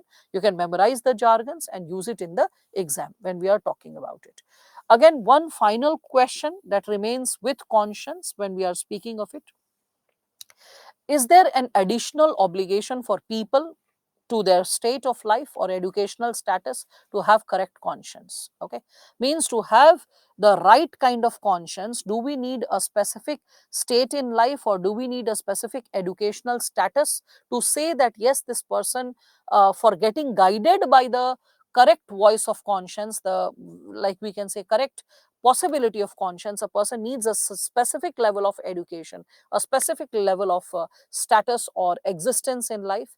So in this given situation, when you are like reflecting upon this given segment, I would say that yes, poor people have more reasons to go corrupt. Poverty has more reasons to like motivate you to do wrong, because of dearth, because of immediate and pressing need. So a boy whose mother is dying and needs like a medicine immediately, the tendency to commit crime will be higher, okay. Because there is a crisis in conscience. The boy knows that the crime should not be committed, but simultaneously also knows that he has duty towards the mother to save her. So in this crisis situation is emerging because of what? The state in life, the condition that the child is exposed to in life. This crisis of conscience can also emerge in the absence of a definite level of education, because as I told this to you, that education provides the right set of wisdom, the right set of guiding principles, that how we ought to follow and what we ought to follow. And education gives us like sufficient information, sufficient evidence, sufficient reasoning. So information, evidence, reasoning, when it is sufficient coming from education, then the crisis of conscience can be tidied up, and the tendency to arrive at the correct decision guided by the conscience will be there. Otherwise the conscience will be a misguided conscience. Okay, so that is what you need to understand. Some extra elaboration of the language has been given, which you can understand. So if managers are educators and teachers, we can see they must learn both aspects of job, that their role is also of teaching and coaching others. So seniors, they are supposed to give some ethical theories in practice. They are supposed to guide the juniors that what is the right behavior, what is the wrong behavior, so that the right and wrong doesn't remain with the individual. It becomes a practice in the office. It becomes a like we can say an applied segment in the given segment of how people are living or exercising. Okay, so in educating and updating conscience, the two extremes, there are two extremes that are to be avoided. Okay, so one is not caring about conscience at all. Okay, that is making no effort to learn what is right or what is wrong.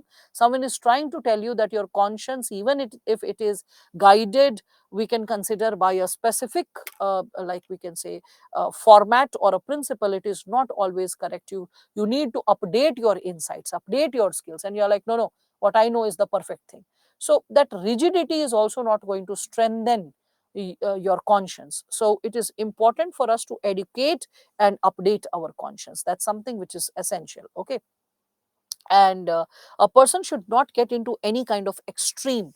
No kind of extreme should be exercised, and a person should be open to understand and reflect upon what is the right thing to do and what is the wrong thing to do. Okay, so you can just understand this given dimension. So no extreme should be exercised, and there should always be a practical sense of judgment, a practical sense of reasoning the human action, which should guide your conscience at all times. All right, further, there are rules and regulations. There's this question which you can see, this is associated with when we are talking about accountability in ethical governance. Okay, so there is this question which you can connect with this component of accountability in ethical governance. This is associated with the component of rules and regulations. So rules, regulations, laws we were discussing, and how that can also guide our action or behavior.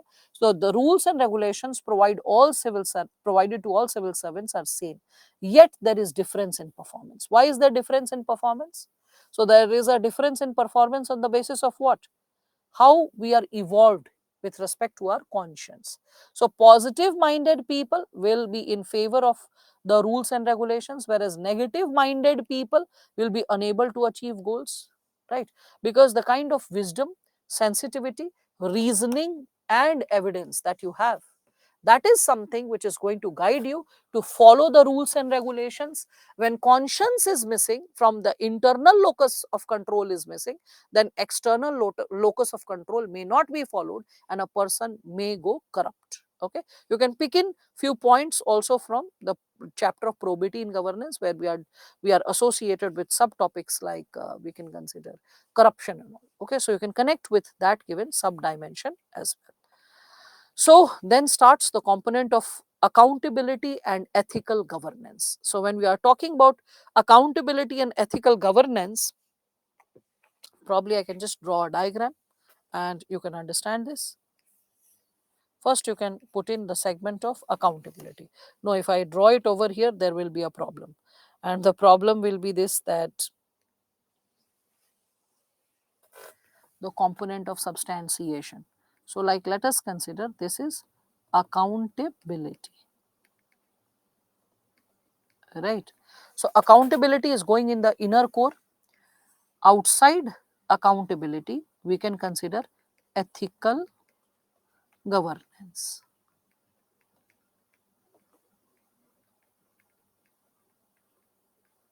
right? So this is ethical governance. Outside this, we can consider good governance, right? After good governance,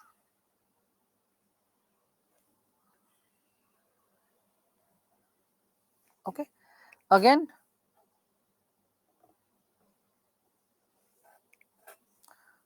after good governance, we can consider the outermost circle as governance.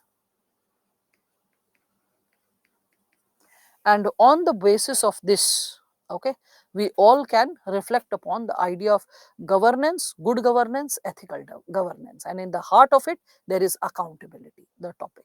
Okay, so we will continue with this given discussion like after the break. So let us take a break with this given diagram as the concept is getting introduced to all of you. So it is 7:50. Let us take a 15 minutes break and be back.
All right, welcome back, all of you. Let us resume the session that we had been like discussing.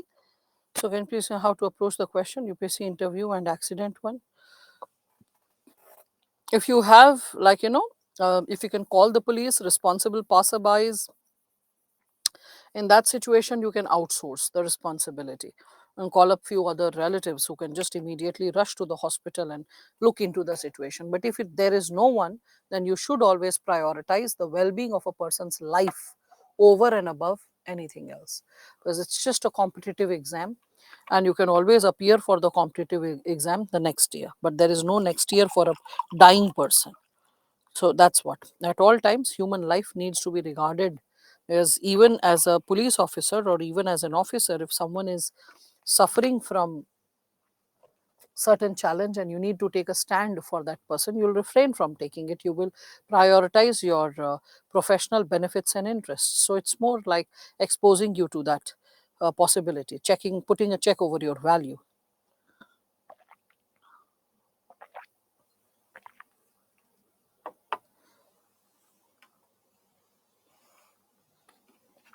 Yes, when we are talking about the component of seeking forgiveness, yes, we can connect it with the German counselor seeking forgiveness. So, yes, you can think of that given possibility.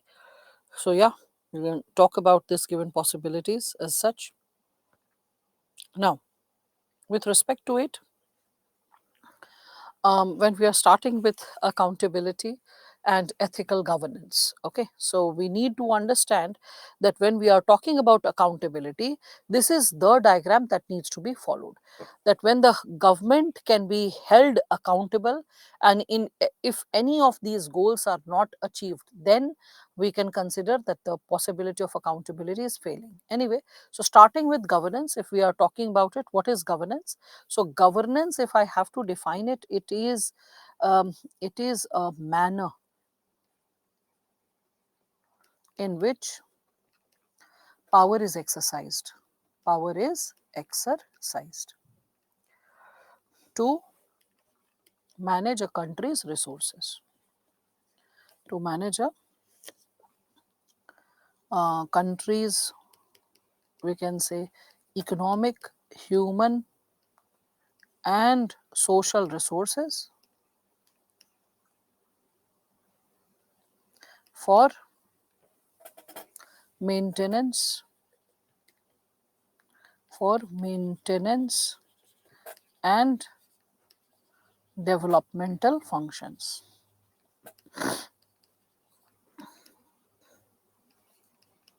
Okay. Now, if good gets added to the term governance, what happens? So, with this prefix, okay, with good as a prefix, what do we see? So, there is a, with good as a prefix, we can understand there is a value based dimension. So, a value based dimension is added. And when we are speaking of a value based dimension getting added, it is going to incorporate both. So, it incorporates both. It incorporates both. Both means what? Means as well as ends. Means as well as ends. Okay. So, and in the context of democracy and this means and ends, it is when we are talking about good governance. So, it is in the context of democracy. We can consider it is in the context of, we can consider professional ethics. So, professional ethics. It can be associated with citizens. It can be associated with ethics and morality in general. Ethics and morality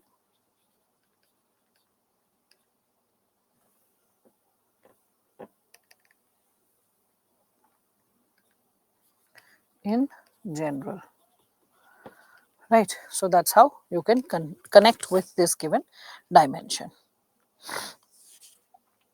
So when we are speaking of good governance, I hope you are understanding what is good governance. Now comes the component of like ethical governance. So what is ethical governance? In simpler language, you all are already aware of ethical governance when you are following, like, let's say, environmental ethics, right? When you are thinking of like following inclusive growth. So environmental ethics, we can speak of inclusive growth. When you are also seeing to it that the local people, okay, local or indigenous people are duly compensated or they are rehabilitated,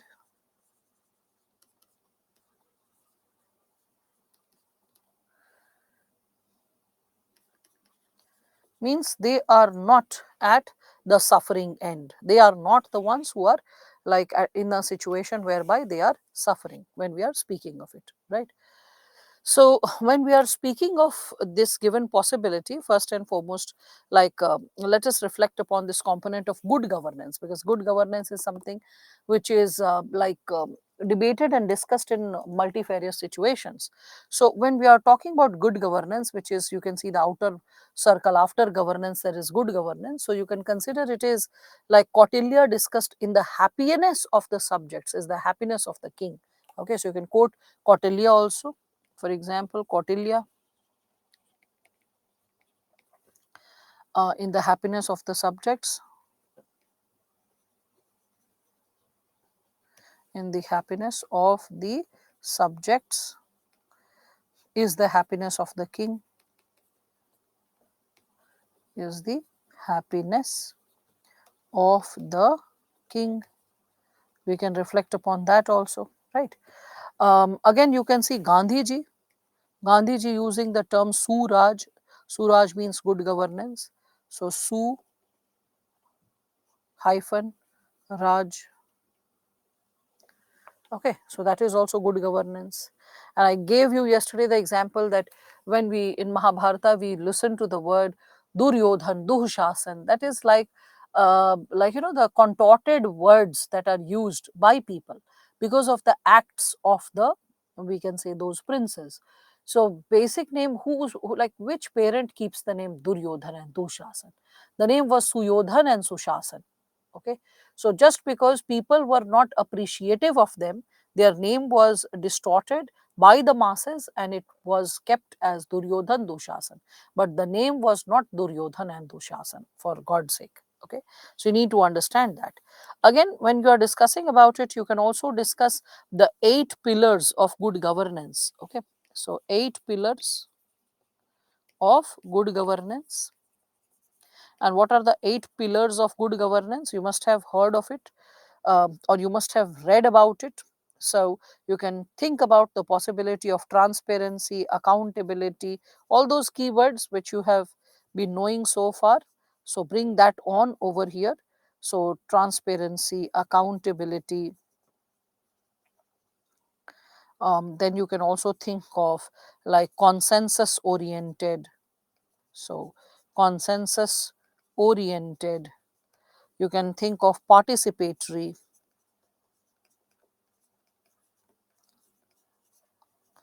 Then you can think of some like a government which is following rule of law, a government which is effective and efficient. So effective and efficient. Then you can think a government which is responsible. You can further think that a government which is equitable and inclusive.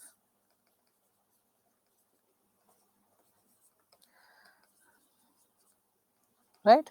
So these are the parameters which you have to speak of, right? So give the philosophical ideas of probity and governance, which will be taught over here as well.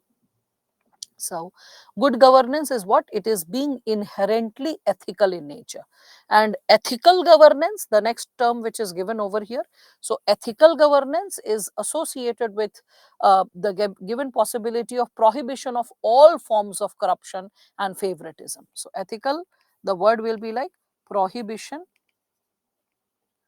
of all forms of corruption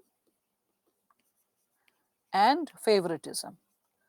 When we are talking again about like ethical governance, then you will also be reflecting upon the dimension associated with probity, justice, equality, right? So probity, justice, equality, keywords, all right. It will be also associated with accountability, and here comes in ethical governance the term accountability. So accountability, responsibility,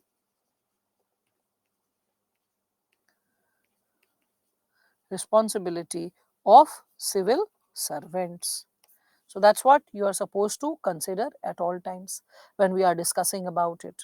Yeah, and this is how you are discussing about it. So of civil servants, here not just civil servants, you can think of politicians, you can also think of like the people, when everyone is like responsible in their own capacity. That is how you can like differentiate between the given subsegments. All right. So this is how you are supposed to understand this given topic. So when we are again talking about accountability, what is accountability? When you are open for the scrutiny of others, when you are open to render scrutiny for others, and you are ready to justify your action, and if you have not fulfilled it, you are open for punishment. Okay, but there is a sense of obligation to satisfy the, we can say, administration, and give a clarity of understanding related to your performance or the manner in which you have exercised power when we speak of it. Okay, so with respect to this, you can like when we are talking about accountability, you can see that it is ensuring actions and decision taken by public like officials, they are open to this subject to oversight, means someone else can monitor, cross check. Okay, and they are also open to respond to the needs of the community. So respond to the needs of the community, follow the objectives. Okay, we can also see that it is associated with like bringing in better policy implementation like poverty reduction, reduction of hunger, challenges pertaining to health, poor access to quality education, all of it will be like rectified with accountability. So there are two stages of accountability. One is answerability and second is enforcement. Answerability, when you are open to like justify your actions and provide information why you took a specific decision, and you are open to justify your task. Okay, that is something which is associated with answerability. Okay, when we speak of the term enforcement, so with respect to enforcement, we all can connect it with the segment that the public or the institution is responsible for accountability, and it can sanction the offending party or the remedy of the contravening behavior. Okay, so that is what we all can reflect upon when we speak of the term called enforcement, right? So I hope you are able to understand this given dimension. Okay. So with respect to this, when we are further understanding this segment of accountability and all, so we need to reflect upon another question which is very important. That is, why is it important to guard the guardians? See, a civil servant is supposed to disclose his action in a transparent manner. The person is supposed to justify one's action and should always accept the responsibility and in the face of action if something goes wrong. That is an accountable behavior. Now when I'm talking about why is it important to guard the guardians? Okay, to guard the guardians, what does that mean? Guardian, who's a guardian? Civil servant. And guarding means keeping a close watch, keeping a close watch. So, in other words, rather than asking a straight question that why is it important to make civil servants accountable? Okay, in simple language, it is what? Why is it important to make the civil servants accountable? Okay. So rather than asking such a flat and plain and simple question, UPSC will be asking a question like this. Why is it important to guard the guardians? So that's why like you have to work on your expression. So you need to understand that we need to make the civil servant accountable. Okay, so a civil servant needs to be made accountable to keep a close check. Okay, you can maintain a you have to maintain a close check, because you must have heard, with great power comes great responsibility. So when you are or even Lord Acton had said that power corrupts, absolute power corrupts absolutely. Yeah, so recall all those segments and you can bring it over here. And then you can also talk about Kautilya. He said that human beings have a natural tendency to go corrupted. Okay, so that's why by bringing the system accountable, making the system accountable, we create deterrence. Okay, so you can talk about deterrence is needed. Deterrence should be created. Even Woodrow Wilson, he had said that like men steal when there is a lot of money involved and no one is watching. Because when there is a lot of money and no one is watching, the tendency to slip, the tendency to go unaccountable, the tendency to lose a moral grip, to lose integrity is much high. So like with respect to it, when we are talking about this given dimension, that why a civil servant needs to be accountable, so you need to understand that without accountability the system will become so corrupt. Without accountability it will be more like a Frankenstein's monster. I don't know how many of you are aware of Frankenstein's story. So there was this story in which there is the monster which is created by this person, and who is stitching different parts, and a huge structure gets created by stitching of the different parts. When it comes to life, that monster first kills its owner, the person who has created. Okay, so that's why we are saying that if a civil servant is not made accountable, it will become a Frankenstein master, a Frankenstein monster, because it is going to impact the people first. Because who is like supporting the system? We the people. Okay, so we the people is the first who is going to get hurt by the civil servants if we do not impose some kind of restriction, some kind of check. Okay, so when there is huge discretion, I mean their job is associated with what? Huge discretion. So with huge discretion, if responsibility is not there, the problem can come. Okay, so with huge discretion, accountability should be there. Okay, accountability should be there. So with huge discretion, accountability should be there, right? And we can consider that there will be a huge repercussion if accountability is not there. Like a civil servant can bulldoze anyone's house if there is no accountability, if the person is not answerable to like give responses, right? So you can understand that accountability is inversely proportional to autonomy. So accountability, okay, inversely proportional to autonomy. You need to have clarity about this. Okay, so before liberalization there was too much of centralization of power, and bureaucrats in India were so powerful. Like, you know, even for getting a phone, like a normal phone, that ring dial tone, the old version of phone which you must have seen in movies, for getting that phone done you needed the approval of an IPS officer, not, we can say, like the sub inspector. No, the office, the form used to go, the application used to go to the sub inspector, he used to forward it to the DSP or the ACP, and then get it signed, and then further like process the very possibility of why the specific family needs a phone and why they should be provided with a phone. So it is only after liberalization, privatization and globalization we are seeing that we are in a society where things are getting decentralized. And when decentralization is occurring, we all can understand that people's empowerment is happening. So we can connect it with post LPG. Post LPG, there is decentralization, and with decentralization, there will be greater people empowerment. So this will lead to people's empowerment.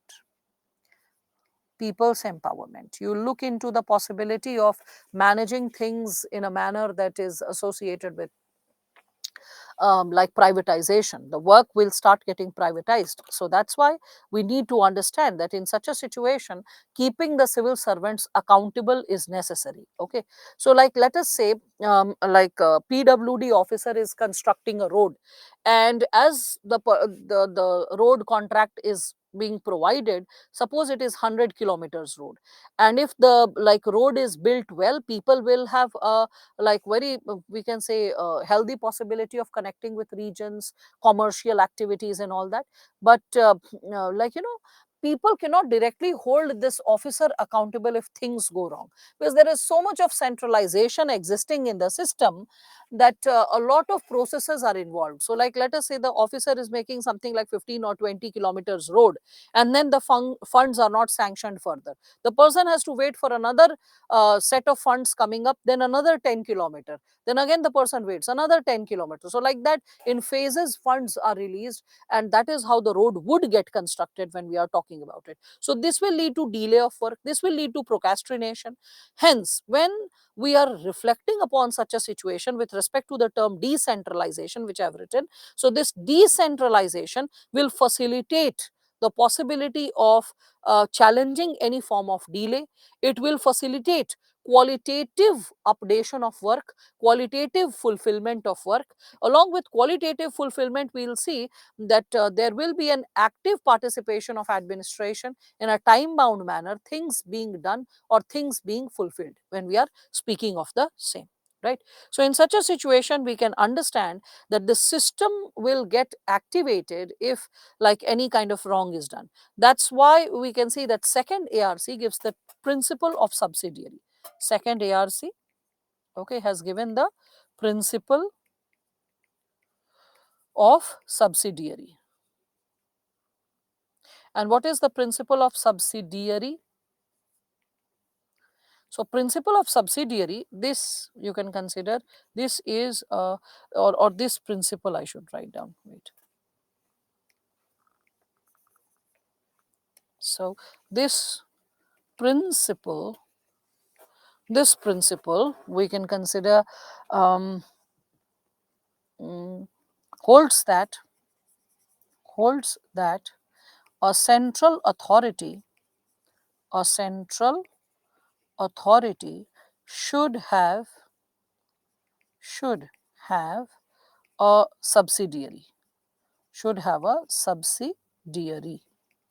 And what do we imply by it? That is performing one's task, performing only those tasks which cannot be performed by effectively by the local people or like the local administration. So performing only those tasks which cannot be performed effectively at the local level. That means you have to balance autonomy with accountability. You have to see to it that good work is something which is reaching out to the people at all times. There is no compromise with the quality of work when we speak of it, right? So we can consider, hence there has to be balance, okay, between accountability and accountability and autonomy. You can use this information even in your GS paper 2. GS2 में भी आप इसको use कर सकते हैं, ठीक है? So you can just use this piece of information even there. So decentralization of power, why is it occurring? How is it helpful?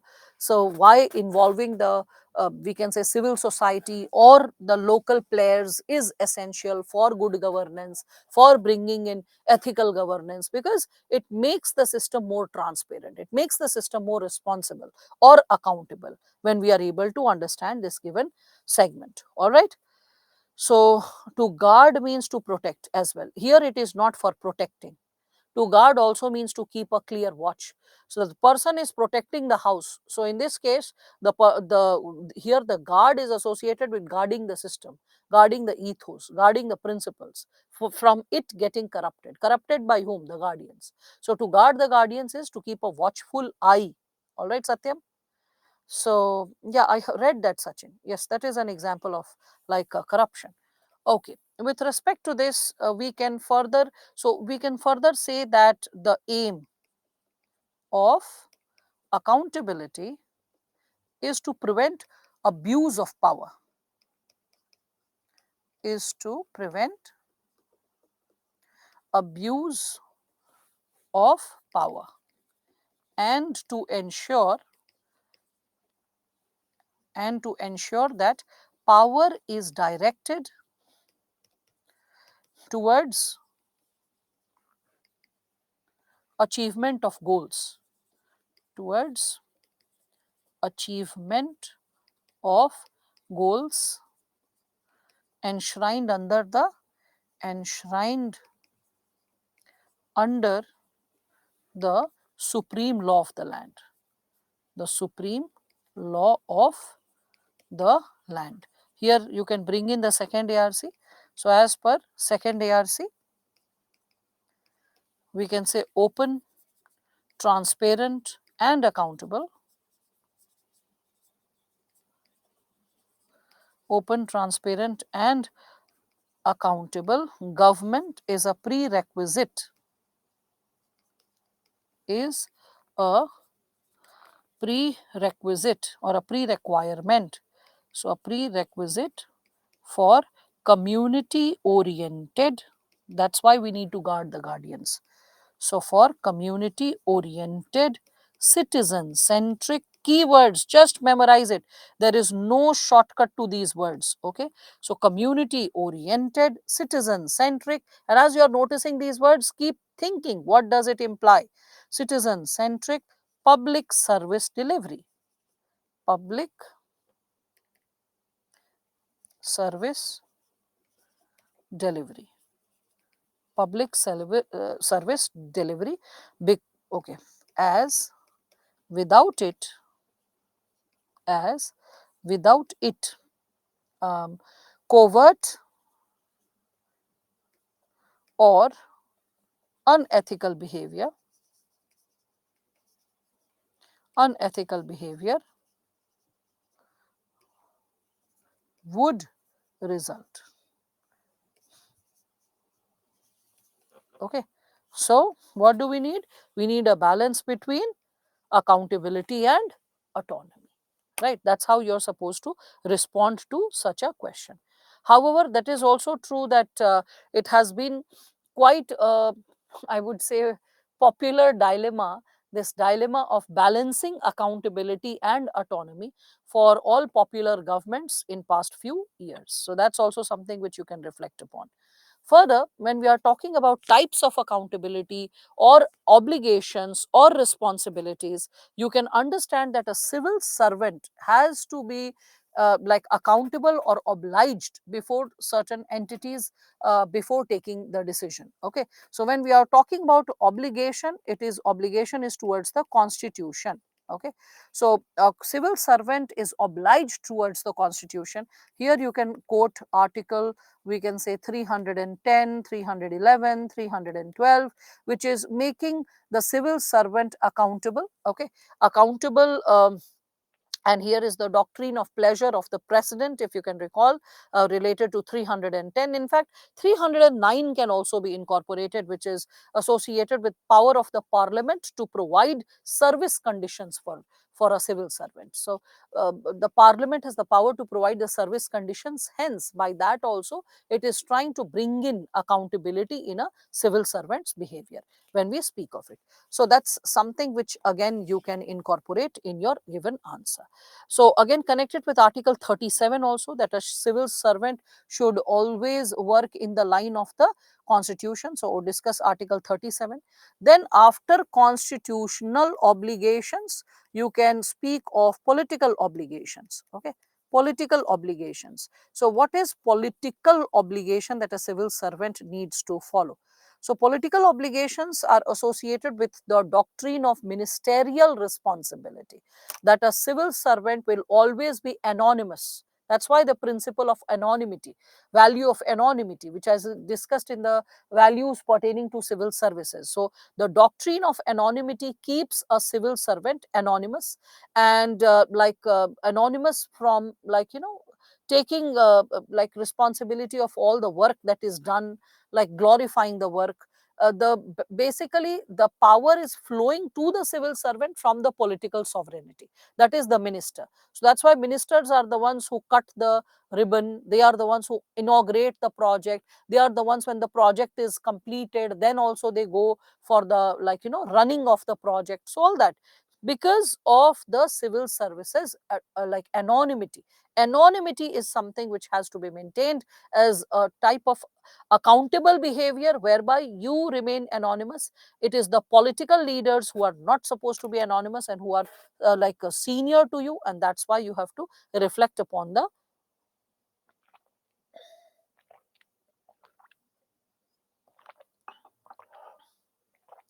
possibility of giving them the credit. If anything goes wrong, a civil servant is transferred or suspended, it is the minister whose resignation is asked. It is never said, oh, the IS should resign, the IPS should resign. They're like, suspend this fellow. Okay, suspend this fellow, start a trial, punish the person, all that is said. But for a minister, it is said, resign. Why?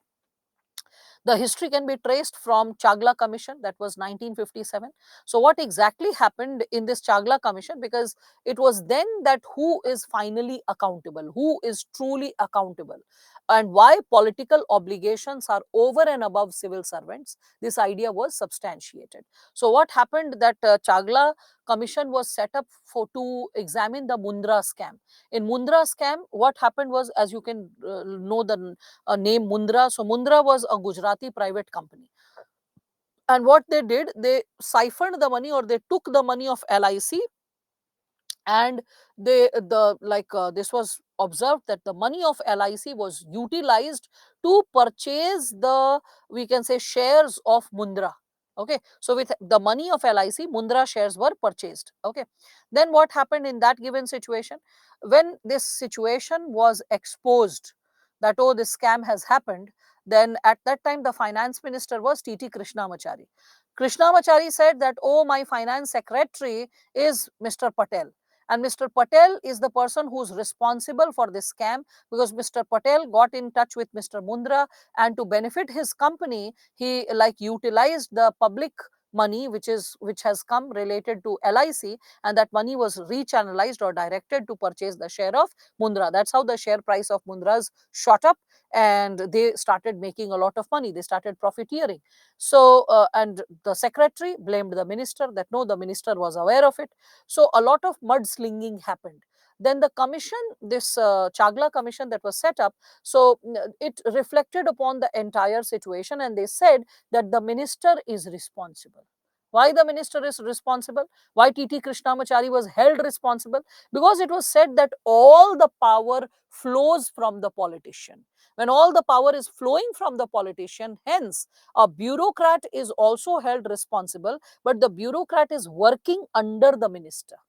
Okay, so the minister is supposed to be finally responsible, the minister is supposed to be accountable to what the junior is doing. It's just the same, your junior in your department is committing a crime, so whenever a commission will be set up, you also will come under the scanner, that why you could not keep a check over your junior, as simple as that. So in this case, the politician. So when we are reflecting upon this given situation, we get a like exhaustive idea. So TT Krishnamachari, he had to resign because of this. So by this given scenario, you all can get an idea that when we are speaking of a civil servant with respect to this topic of political obligation, we understand that civil servant is not just a public servant, the person is also a political servant. So public servant plus political servant, and when you are a political servant, then you can see that politicians do a lot of things via civil servant. So and the politicians get a lot of work done by the civil servant. So the final obligation, the final responsibility lies in the lies in the politician. So you should never mess with the politician, because the politician is going to be the final boss. Okay, That's there, which all of you can understand. Then you can connect it with legal obligations, when whereby a civil servant is duty bound with respect to all the laws. Any action should be within the bounds of the law. Then there are judicial obligations like law of torts, law of contract, civil procedure, criminal uh, procedure. All that needs to be taken in cognizance while deciding upon a case. If you are a police officer, then CRPC, IPC, okay, will be important for you. If you are a bureaucrat, then in that situation, law of torts, law of contract, all that will be important for you. So that's something which you need to understand.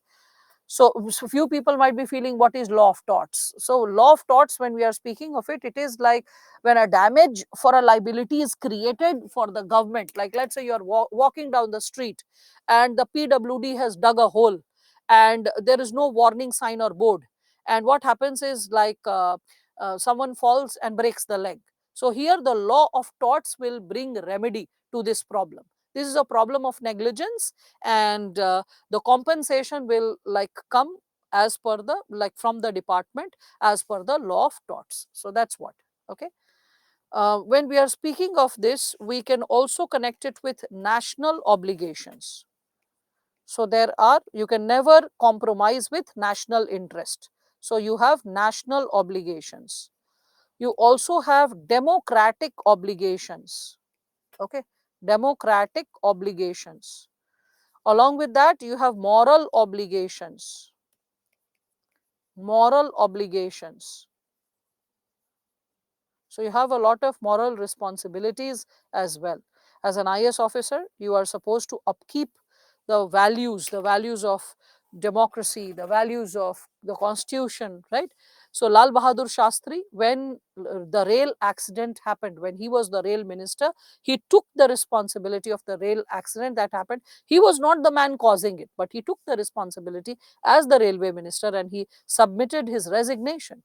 Similarly, when we speak of it, so when he reached to Sardar Patel, he was the home minister, he said that, well, that's it was an inevitable situation, and that is something which cannot be accepted. Anyway, when we are speaking of this given situation, Sardar Patel, you can remember Gandhiji's death. When Gandhiji's assassination happened, Sardar Patel took the moral responsibility, because as a home minister, he was responsible for the safety, security, and well-being of all citizens or all people in India. So he said that when I had the tip that Gandhi's assassination is continually tried. So it was my responsibility to provide protection to him as a citizen of India, and I failed to fulfill my obligations. So hence, he submitted his resignation on moral grounds, though it was not accepted by the Prime Minister Jawaharlal Nehru, but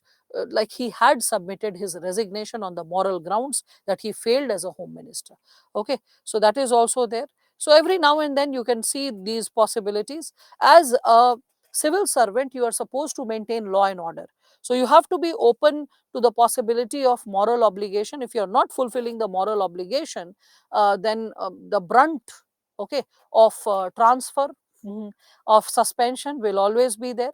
It's very popularly said, no, gali or tali dono kaptan ko milti hai. Means a captain is the one who gets appreciation and cuss words simultaneously. If you're performing well, appreciation. If you're not performing well, there are cuss words. Okay, cuss words means gali, those who don't understand. Okay, so when you are using foul language towards a person, so a captain is exposed to both. So you need to understand, in the similar manner, you as a civil servant are going to be the leader of the society, deciding the possibilities associated with day-to-day life activities of a society. So you cannot shy away from your responsibilities. You have to own up the responsibilities and you have to stand for it per se. Okay, so that's there. So moral obligations is what you can consider. Obligations towards humanity, you can consider obligations towards humanity. So that's also there. Okay, so you can consider this given subsegment. Again, you can also reflect upon problems and solutions in civil services pertaining to accountability. Okay, so it can also be asked in another language, rather than asking what are the challenges and the solutions related to accountability in civil services. Rather than asking it this way, it can also be asked that why is it so difficult to guard the guardians. This kind of language can also be used. Okay, in this given situation, you can first and foremost speak of, we can say, there is special expertise. Okay, special expertise.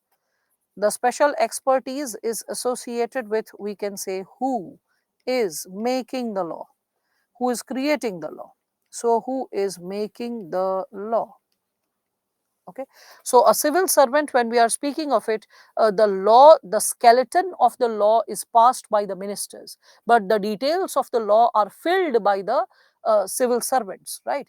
Even in policies, the structure of the policy is passed by the parliament, but the details of the policy are filled by the, like, civil servant. So in that situation, they are the ones who are the intellectuals, they are the ones who can take advantage of the situation, and they can fill in the details as per their choice and their suitability. That scope or that space is always there.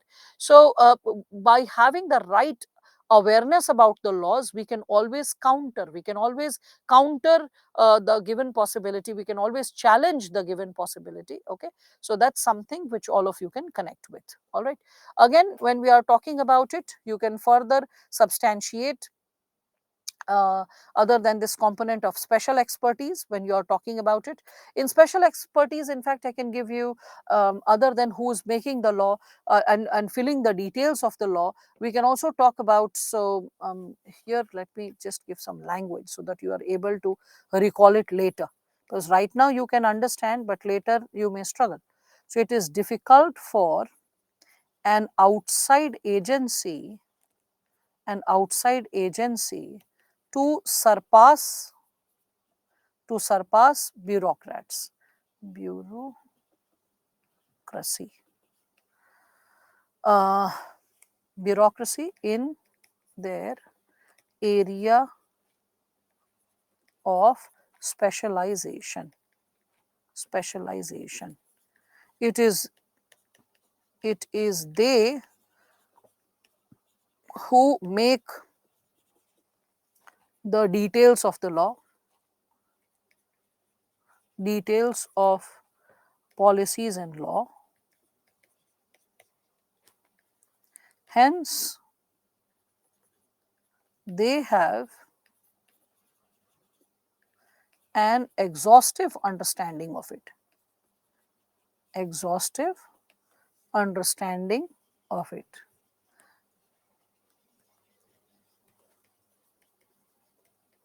Right. So that's something which you can connect with. Like, for example, you can see the administrative tribunals. The adjudication of administrative tribunals is done by whom?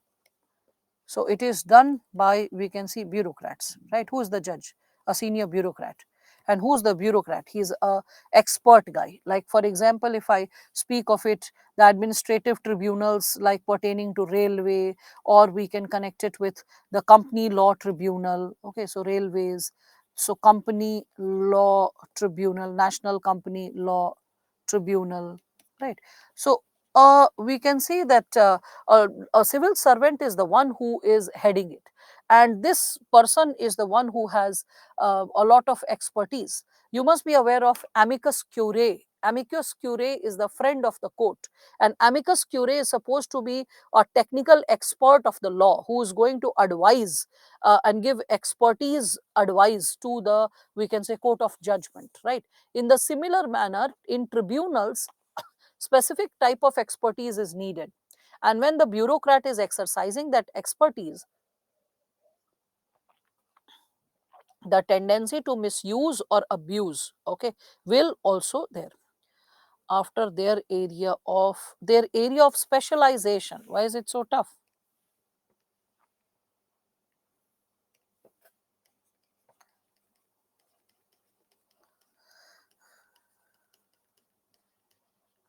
Okay, now I hope that's clear. Okay, what's before bureaucracy? Surpass. God, why is it so tough for all of you?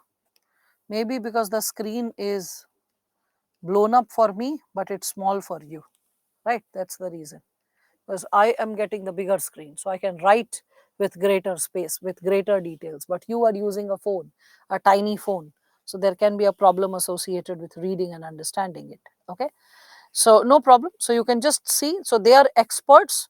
So because they are experts, it is, how can you tame the expert? The expert can manipulate the law, manipulate the interpretation as per their suitability. So that's another thing which you can consider. Second is associated with, we can consider information secrecy, right?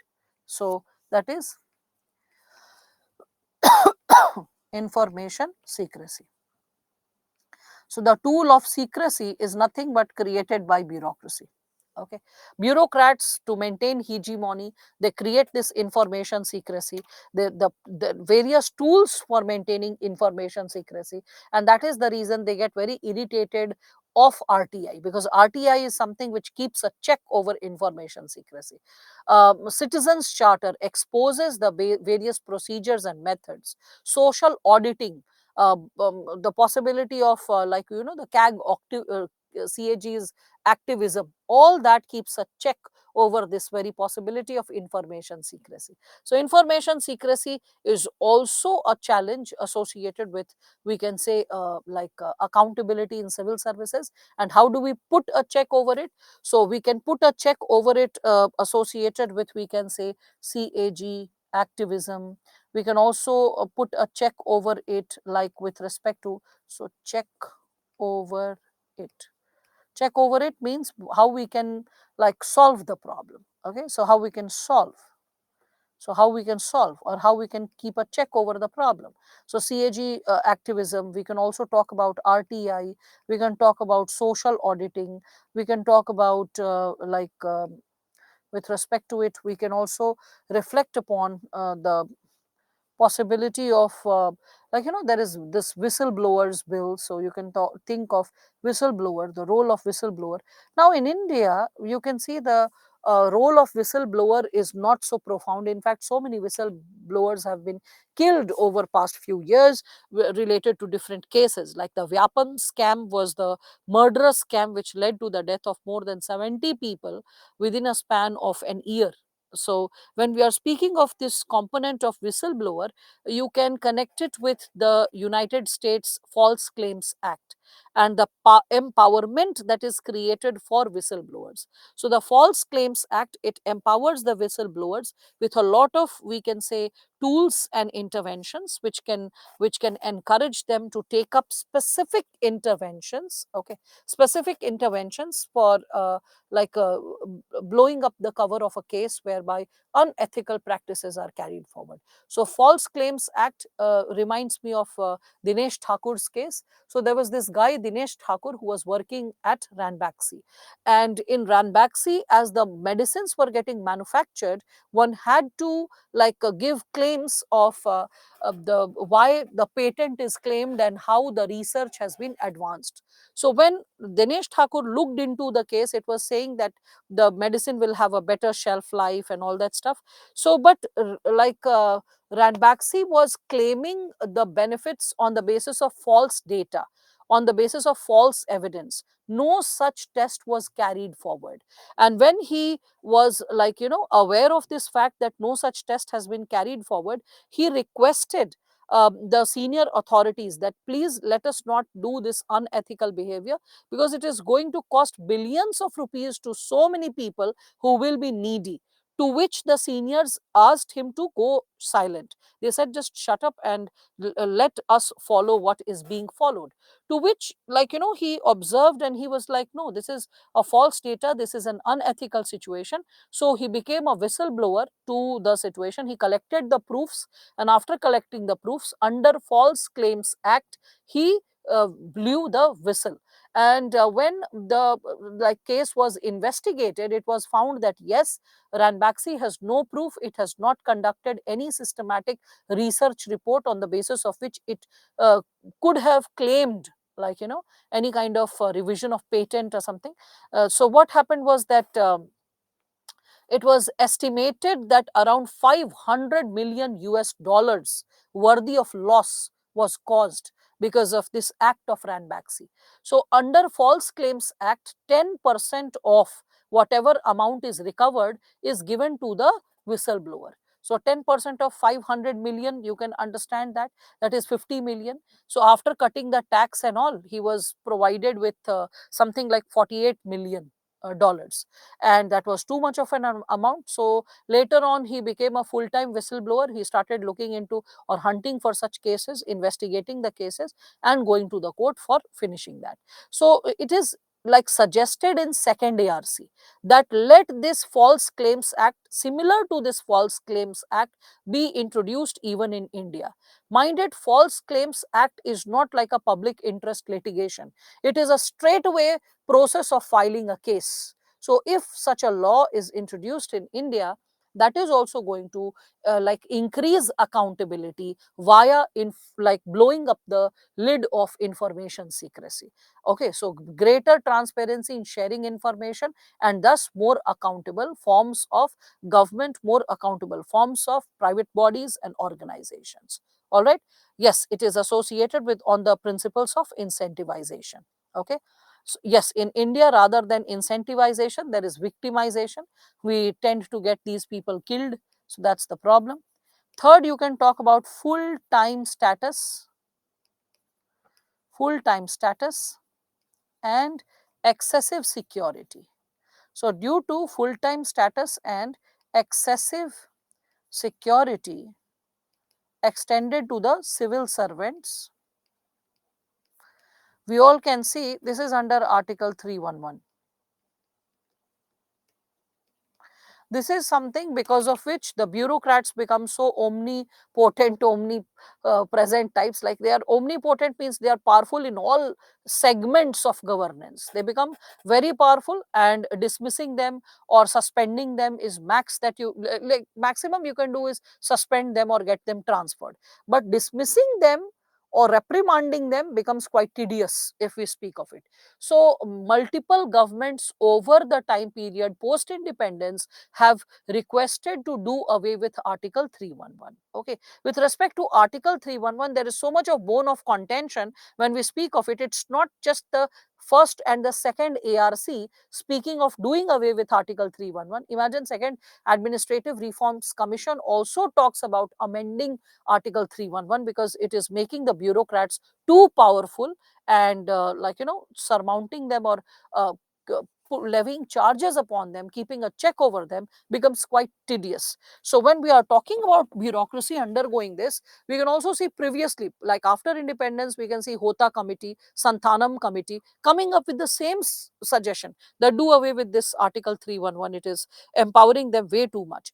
Recently, if we speak of after Santhanam, there was Sehkaria Committee, which also suggested the same thing, that this like full-time status and excessive security is also creating corruption. Okay, so creates corruption. So we for for motivating the possibility of Prevention of Corruption Act, there should be some kind of deterrence, there should be some kind of check. If you have to start investigating a bureaucrat, suppose you have got clear cut proof. So like before starting any investigation on the grounds of corruption, uh, you have to first make a written complaint to the government, okay, against a civil servant. Like let us say CVC. Okay, so CVC will have to seek permission from, we can say, the minister under whom the bureaucrat is working. And after seeking permission of the minister, you will realize that the investigation against the officer will start. And after the investigation has been completed, then for filing the, like we can say, report in the court, when you are filing a charge sheet in the court, then also you need the approval of the minister. So twice you are going for approval: first before starting investigation, second before filing the charge sheet. Okay, so that's why, the minister, suppose if the minister is honest and an upright person, will not let the bureaucrat that this is the nature of investigation which is going to happen against you, or you are a person whose moral compass is under doubt. but majority of the ministers, they get their work done by the bureaucrats being the technical experts. So the ministers and the bureaucrats get into a hand in glove relationship. Suppose an investigation is going to start, so the minister is procrastinating. Okay, you come like day after yesterday, I'm not in the office, and the person is there and just denying it. So I'll sign the paper, I'm busy in a meeting, this and that. Meanwhile, he gave the tip to the bureaucrat that there is some investigation which is going to start against you. What kind of we can say nuisance have you created? So please wrap up the nuisance. By that time, all the proofs will be wiped out. All the like problems and challenges that the bureaucrat has created on ground can be put under check. In such a situation, having a uncorruptible environment, that will be like lost somewhere. Okay, so this permission before investigation, permission before starting the prosecution of the civil servants by filing a charge sheet, okay, all this seeking continual approval, that is also making the position of bureaucrats too powerful, too well guarded. Recently, we can see that the government has come up with two checks to this situation, this full-time status and excessive security. First is lateral entry, though now lateral entry is again not exercised so heavily.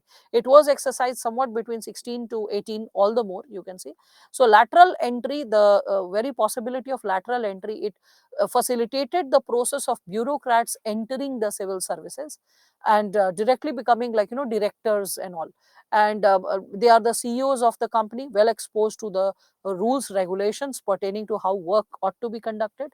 And these officers who become officers via lateral entry, after serving in the system for some time, once they are saturated, once they are done away with such a possibility, you can realize that these people, they can be associated with the dynamics of later on reflecting upon what charges they can hold. And of late, I have seen few of my friends, two of them in fact, one of them, their husband, okay, and one of them, their batchmate or a friend, you can consider, had joined through lateral entry and then took resignation after just few years, did not survive the system anyway. But that's also a method to not make the job a full-time status. Another thing is compulsory retirement.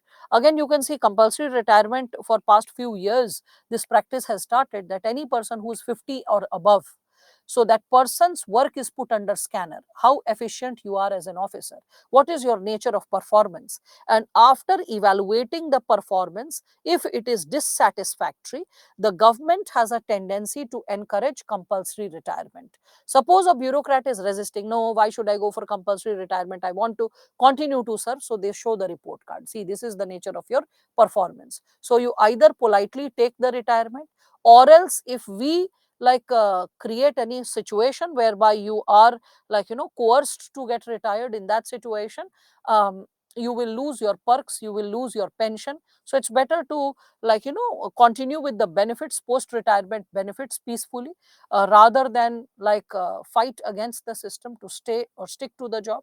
So you will see that if we are talking about a time period between 2000 and again 16 to 2019, about 150 officers were removed from this compulsory retirement clause.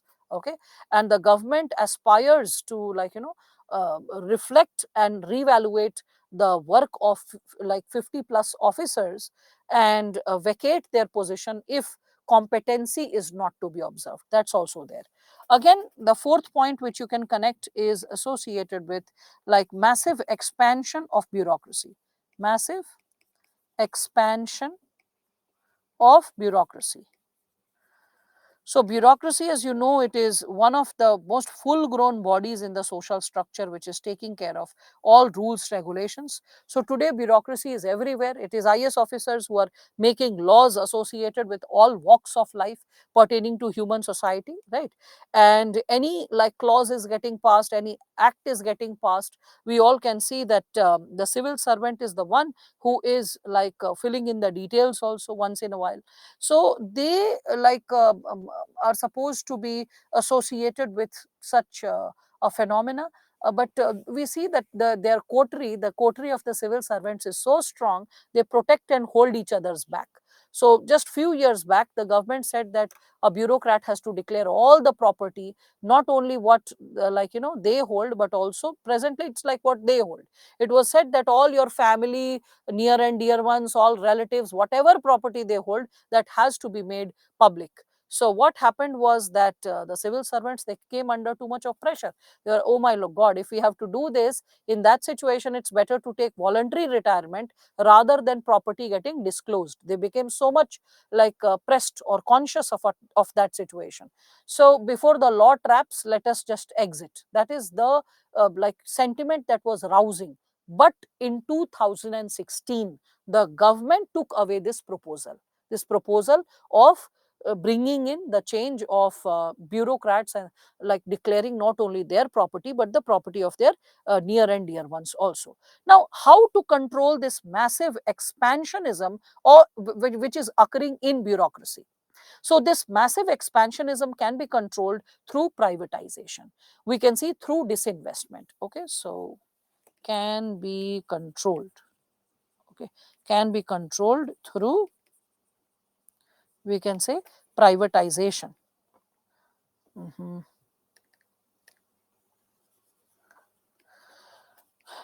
Privatization, disinvestment, right? So you can also think of PPP model, right? So through that, we all can see that the possibility of public private partnership, like responsibility sharing, bringing in greater transparency, is possible. Again, another challenge which we all can see is lack of coordination between investigation agencies, between investigation agencies. To this, I can bring in this insight to all of you. Like, for example, CBI, NIA, CVC, ED, CAG, like CAG, CID, like all these bodies, NHRC, they might not always be working in coordination with each other. This can be highlighted by that, what was that scam that happened in Bengal? Sharda scam naam tha na? हाँ, उसी में तो ये problem हुआ. So in that specific scam that had happened in Bengal, what happened was that there was because these agencies are separated, and many a times there is lack of that fluidity of coordination. Okay, so this is something which can be connected. So what happened was that these bodies, they kept blaming each other. Why didn't you collect the data? Why didn't you report the situation? And in that situation, the people who had committed that scam, they just slipped like an eel. Okay, so the question is, why is CBI and CVC separated? And why not put all the investigation agencies under one umbrella, that is Lokpal? Okay, so we can understand that if all these bodies, investigation bodies, if they are put under one umbrella, and there is integration of data, integration in terms of their coordination, then that will bring the bureaucrats and politicians too much under scanner. The bodies will become so powerful that they will be able to coerce transparency, coerce, we can say, honesty and integrity in the services. And those who are very powerful and at the same time highly corrupt, they will not let them happen. And probably that's one of the reasons you can consider that the integration of these bodies is not happening. And then the question arises, what is the solution? So the solution is umbrella or aegis of one body, right? Okay, under the aegis of one body, bringing in other bodies. So that will also integrate information. That's also something that you can connect with. All right. So how privatization of bureaucracy, nahi, privatization of work, Pulkit. When privatization of any department or of any work is done, then there is downsizing of bureaucracy. Then the size of bureaucracy shrinks. Don't you understand this very possibility that every year there are 5,000 posts related to bureaucracy which becomes vacant? And how many vacancies do you get? Because elections are approaching, so 1200, 1500 is what you will see right now. Let the elections be over, it will again shrink down to 800, 750. In extreme situation, I remember just like a batch senior of mine, the last time, and like 2 3 batches senior another person, like they said that in their batches in 2003 or so, 2002 2003, they said that the number of vacancies was something like 330, okay, 450. So they said if there were 1500 vacancies, we could have easily fitted in the chart, because we lost by 1 mark, we lost by half mark. So those two people who lost by 1 mark or 2 marks, they definitely had a fair chance if 1500 vacancies were there. And the thing is, out of 5000 seats which are getting vacated, if we are getting a vacancy which is in present times something between 750 to 1500, that itself speaks about downsizing the bureaucracy and strengthening the, we can say, privatization. In my situation, Nitesh, the situation is perfectly fine. You will have to leave and join in, because at our end the system is working perfectly fine.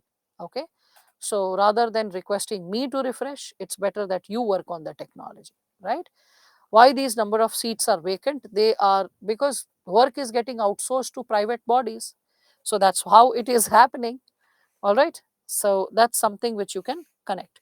Solution is ICT, Information and Communication Technology, ICT, e-governance, single agency or an umbrella, or under the aegis of one body. Just create one body. Okay. Um, SME, can you just help me with this? Is it legible? Single agency umbrella, because on my screen is this big, so I can see like everything is very much cut clear. I mean, just imagine, put something like this big in front of you. So in that, you imagine what I'm writing. Then you'll understand that it is quite legible for me. Is it too short for you? Okay, pinch and zoom. Okay, so good. Thank you for that suggestion, Pulkit. People just pinch and zoom. You will be able to see that. Okay. So now, with respect to it, when we are further moving ahead, the seventh subsegment you can talk about is orthodox loyalties. Orthodox loyalties. Orthodox loyalties. Okay, right? There is just a line instead of a word. Oh, okay, okay. That's because of probably, I would say, because of the video lagging for people. Okay, those people who are unable to see this, just look into the possibility, just like, refresh. That's why you are getting a line. You'll be able to see the content. Anyway, you'll take a printout and you'll get the content. Okay, so there is a single agency under the umbrella or under the aegis of one body. If that happens, that is going to fulfill the situation. No, thinning the pen is not the solution, Saurabh, because in printout everything will be dark. You need something. Yes, the video must have created the problem. Okay, the video must have created the problem associated with interpreting the content. So when we are talking about orthodox loyalties, so a civil servant is like loyal towards whom? So many a times you will ask that who are you loyal to? If a civil servant is acting too benevolent, the person will be like, I'm loyal to the politician, I'm loyal to the state, I'm loyal to my caste group, I'm loyal to my family, I'm concerned about my family, its safety and well-being, I'm concerned about my parents, my wife, my children, right? Very rarely you will see a civil servant will say, my like first loyalty is towards the country. Nothing comes before the country. First the country, then the state, politician, family, caste, this, that, everything comes later. First and foremost, like, the possibility of loyalty falls like towards the, we can say, towards the state, towards the country. So Aristotle said that democracy is not a great form of government for this reason, because people, they don't work for national interest at all times. Most of the times they work for their private interests. Okay, and that is something which you can connect with when you are discussing about this given dimension. Yes, this is the seventh point. Like Mona Lisa, it is written on the board 7, and the font size is too big. Okay, you can see the font size is too big. Can you see what is written on the board right now? I think it is the technical glitch because of which you people are suffering. So rather than suggesting that, ma'am, please use multiple pens, you need to understand there are multiple glitches which is impacting the visibility. All right. Because in all the slides I have written with the same pen, same size. It never created a problem. That means the problem is associated from the technical side, right?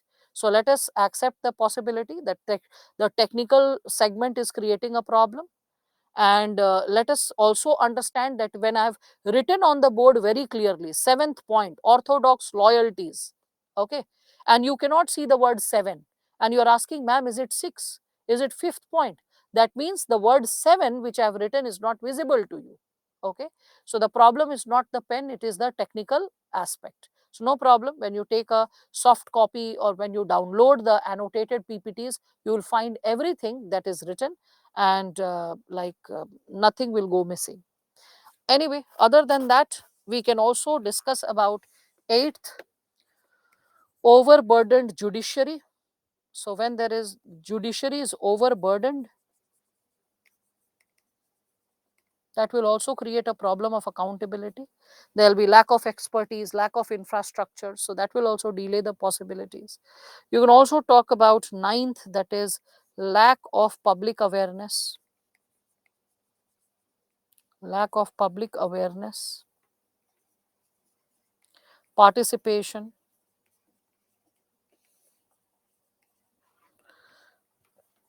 and intellect. We can also connect it with apathy, means insensitivity or a very cold attitude, indifferent attitude. So, apathy towards bureaucratic corruption. People are so cold towards it. It doesn't matter, it doesn't affect. They're like, yeah, this is what will happen. So, the sense of acceptance is dangerous. So, corruption has got accepted as a social norm, and that is also problematic. Again, we can consider lack of choice. Lack of choice among people to raise voice, to raise voice and exit, to raise voice and exit. So, in various government departments, if you go for grievance redressal, they'll be like, go, do whatever you can, because they are very confident that no one is going to shake their status, no one is going to question or challenge their status. And that's the reason from where they get so much of confidence. Okay. So, it is actually zero point 0.6, not zero point 0.7. How come? When we are speaking of it, did I jump one of the points? It seems I've just missed the point. Point 6 was lack of political will and capacity. No problem, I'll just mention it here. Lack of political will. I thought it was implicit, so I just jumped the explanation. So, lack of political will and capacity. Right? When we lack that political will to bring about difference and the capacity to bring about change. And 12th, last but not the least, lack of balance between accountability and autonomy.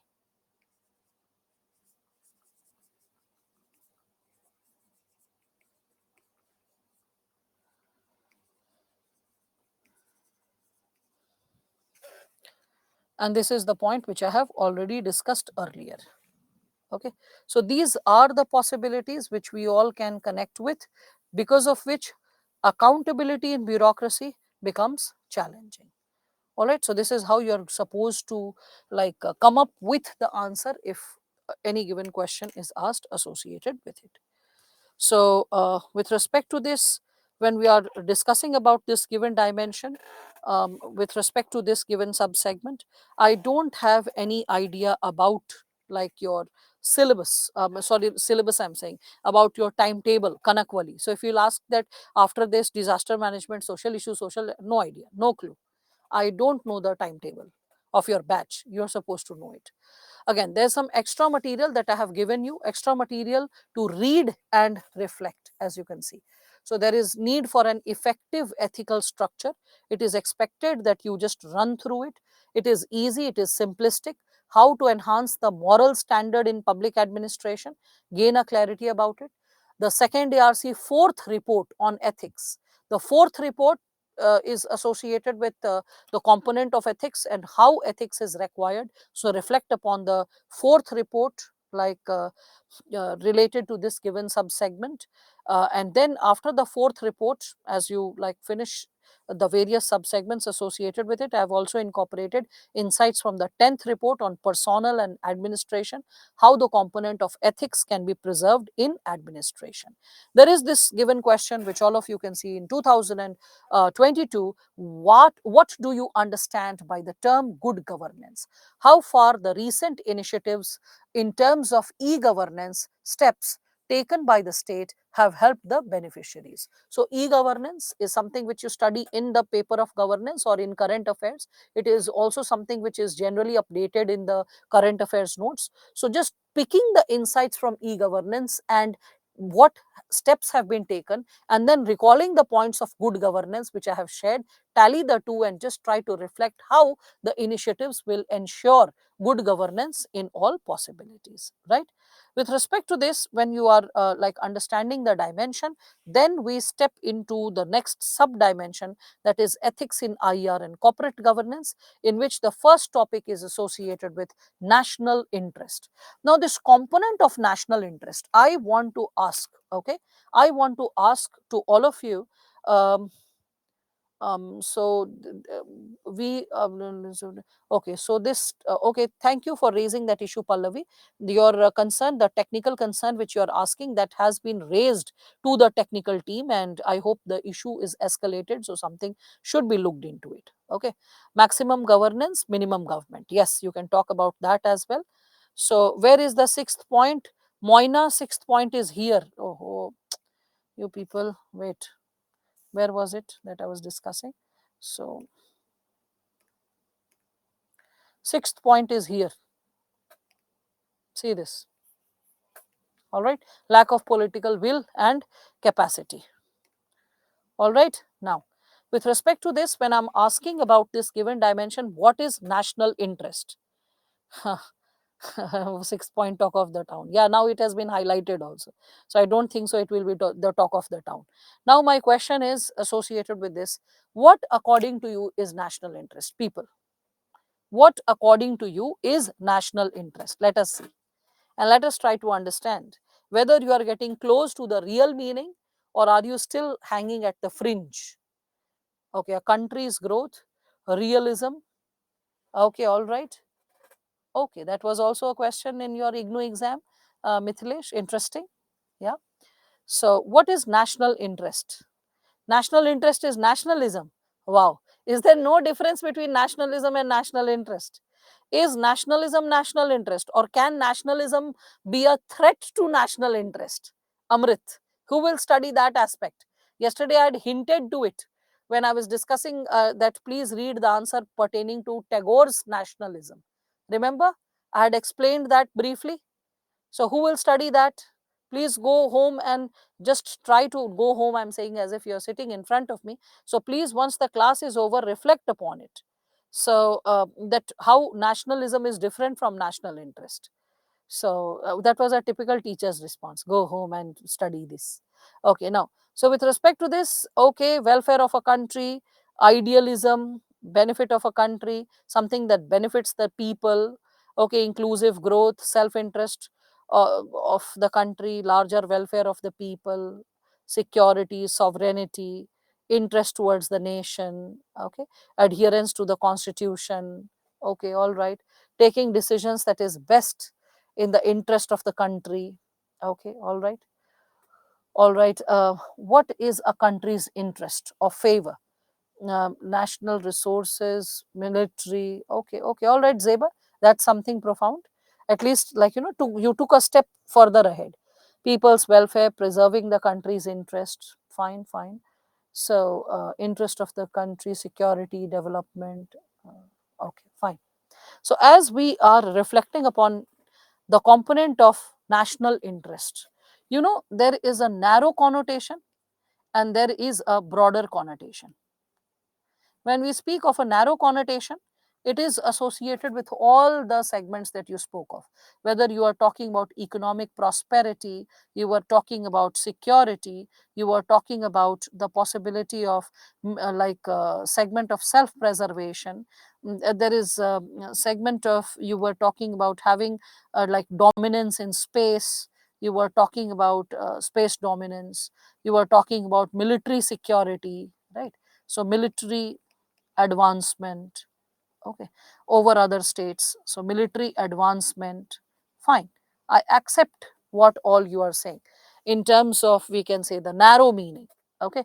So but when we are speaking of this given subsegment, that is national interest, so with respect to it, we need to understand the broader meaning. The broader meaning or the wider connotation gets associated with international ties. Okay, it gets connected to international ties. It gets connected to harmony. It gets connected to brotherhood. It gets connected to peace. Yeah, brotherhood, peace. It is connected to nuclear disarmament.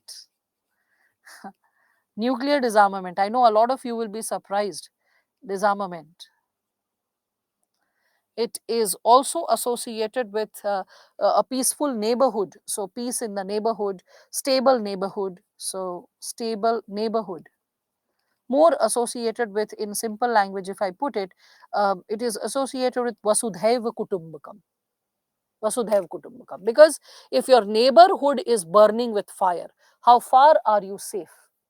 If challenges are brewing in Afghanistan, how far is India safe?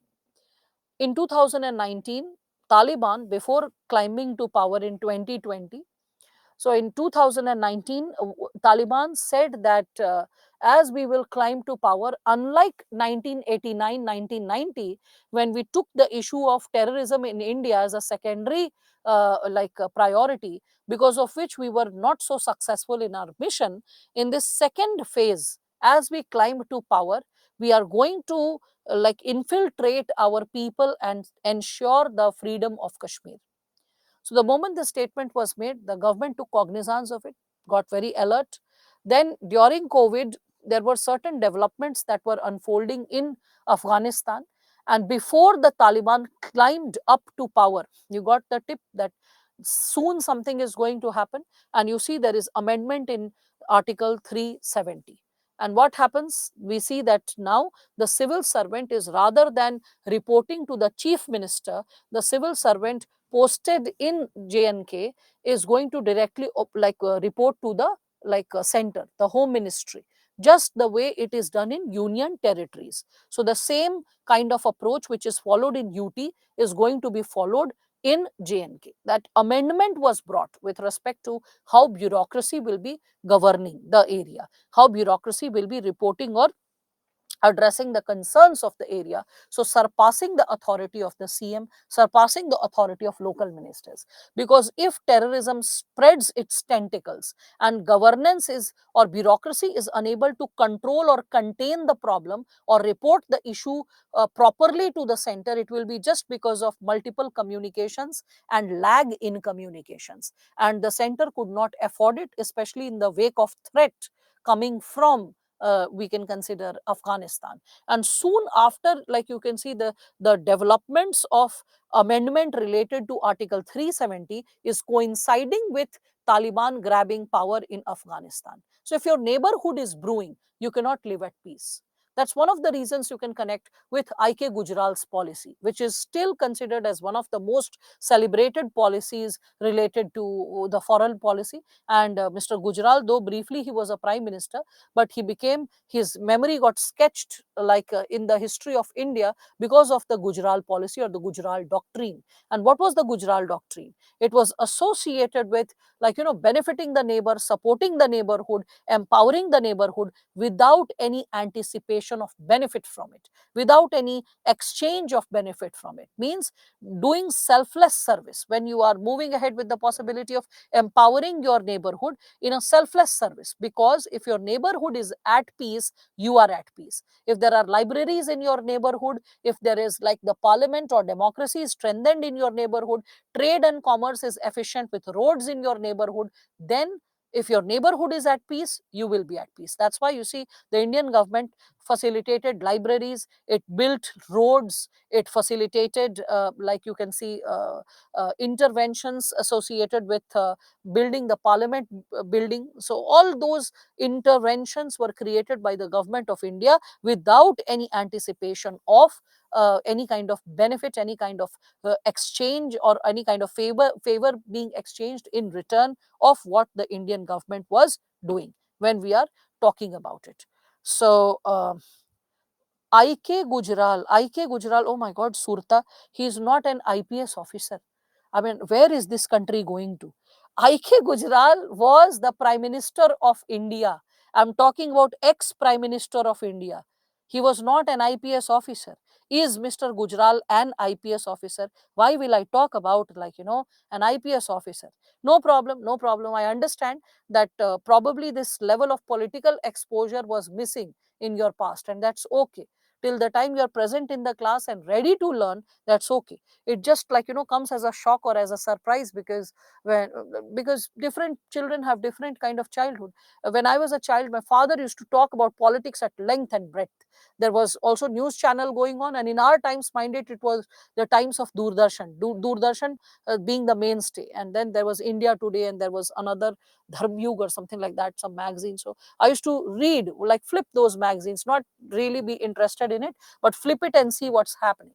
And there was Maya also, a magazine. So I used to read, and that's how I was kind of aware of politics. Who is the prime minister, who's who, what's what was the past, even at the age of 10 years or 12 years or 15 years. So 12 years, that is in my standard 5, I was aware of basic things. That's why it comes as a surprise that why is the present generation not aware, even completing graduation. But the reason is TikTok, Instagram, all kinds of miscellaneous distractions which suck up the core time period of the child, and does not make the child aware of basics associated with the concept. And that's fine till the time you are open to learn.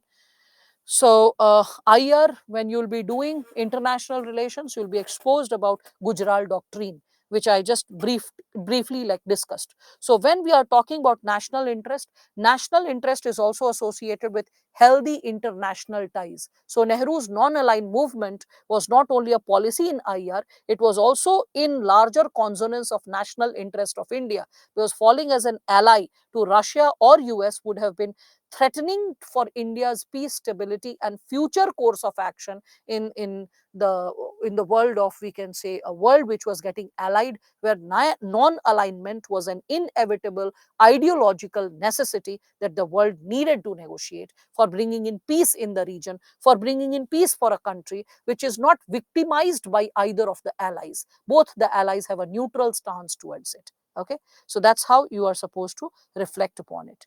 So the interest of a nation as a whole is held to be independent, separate from the interest of subordinate areas, groups. Yes, that's also fine, Rahul, as you are discussing about it. It should be stable, but not much stronger than that he can dominate. It is realism. We'll talk about realism, we'll talk about idealism and liberalism tomorrow. All right. So this is it for today. I just introduced you with the topic that what is national interest. We'll continue with this discussion tomorrow. All right. So this is it for today. People, have a good day. That's it. We will be discussing about this topic. We have just stepped into this topic. So we'll be discussing this topic in greater details. All right. So I appreciate, Chopade, today you finally like responded. I can see that you've written 5 principles to guide the conduct of foreign relations. That proves that you're a political science student or somewhat associated with it. And that is something which made you enthused to talk about the topic. So I appreciate that. All right then. So let's meet tomorrow once again, all of us. Yeah. I don't know if I'm connected because the mic is not working. Is it working? Can people hear?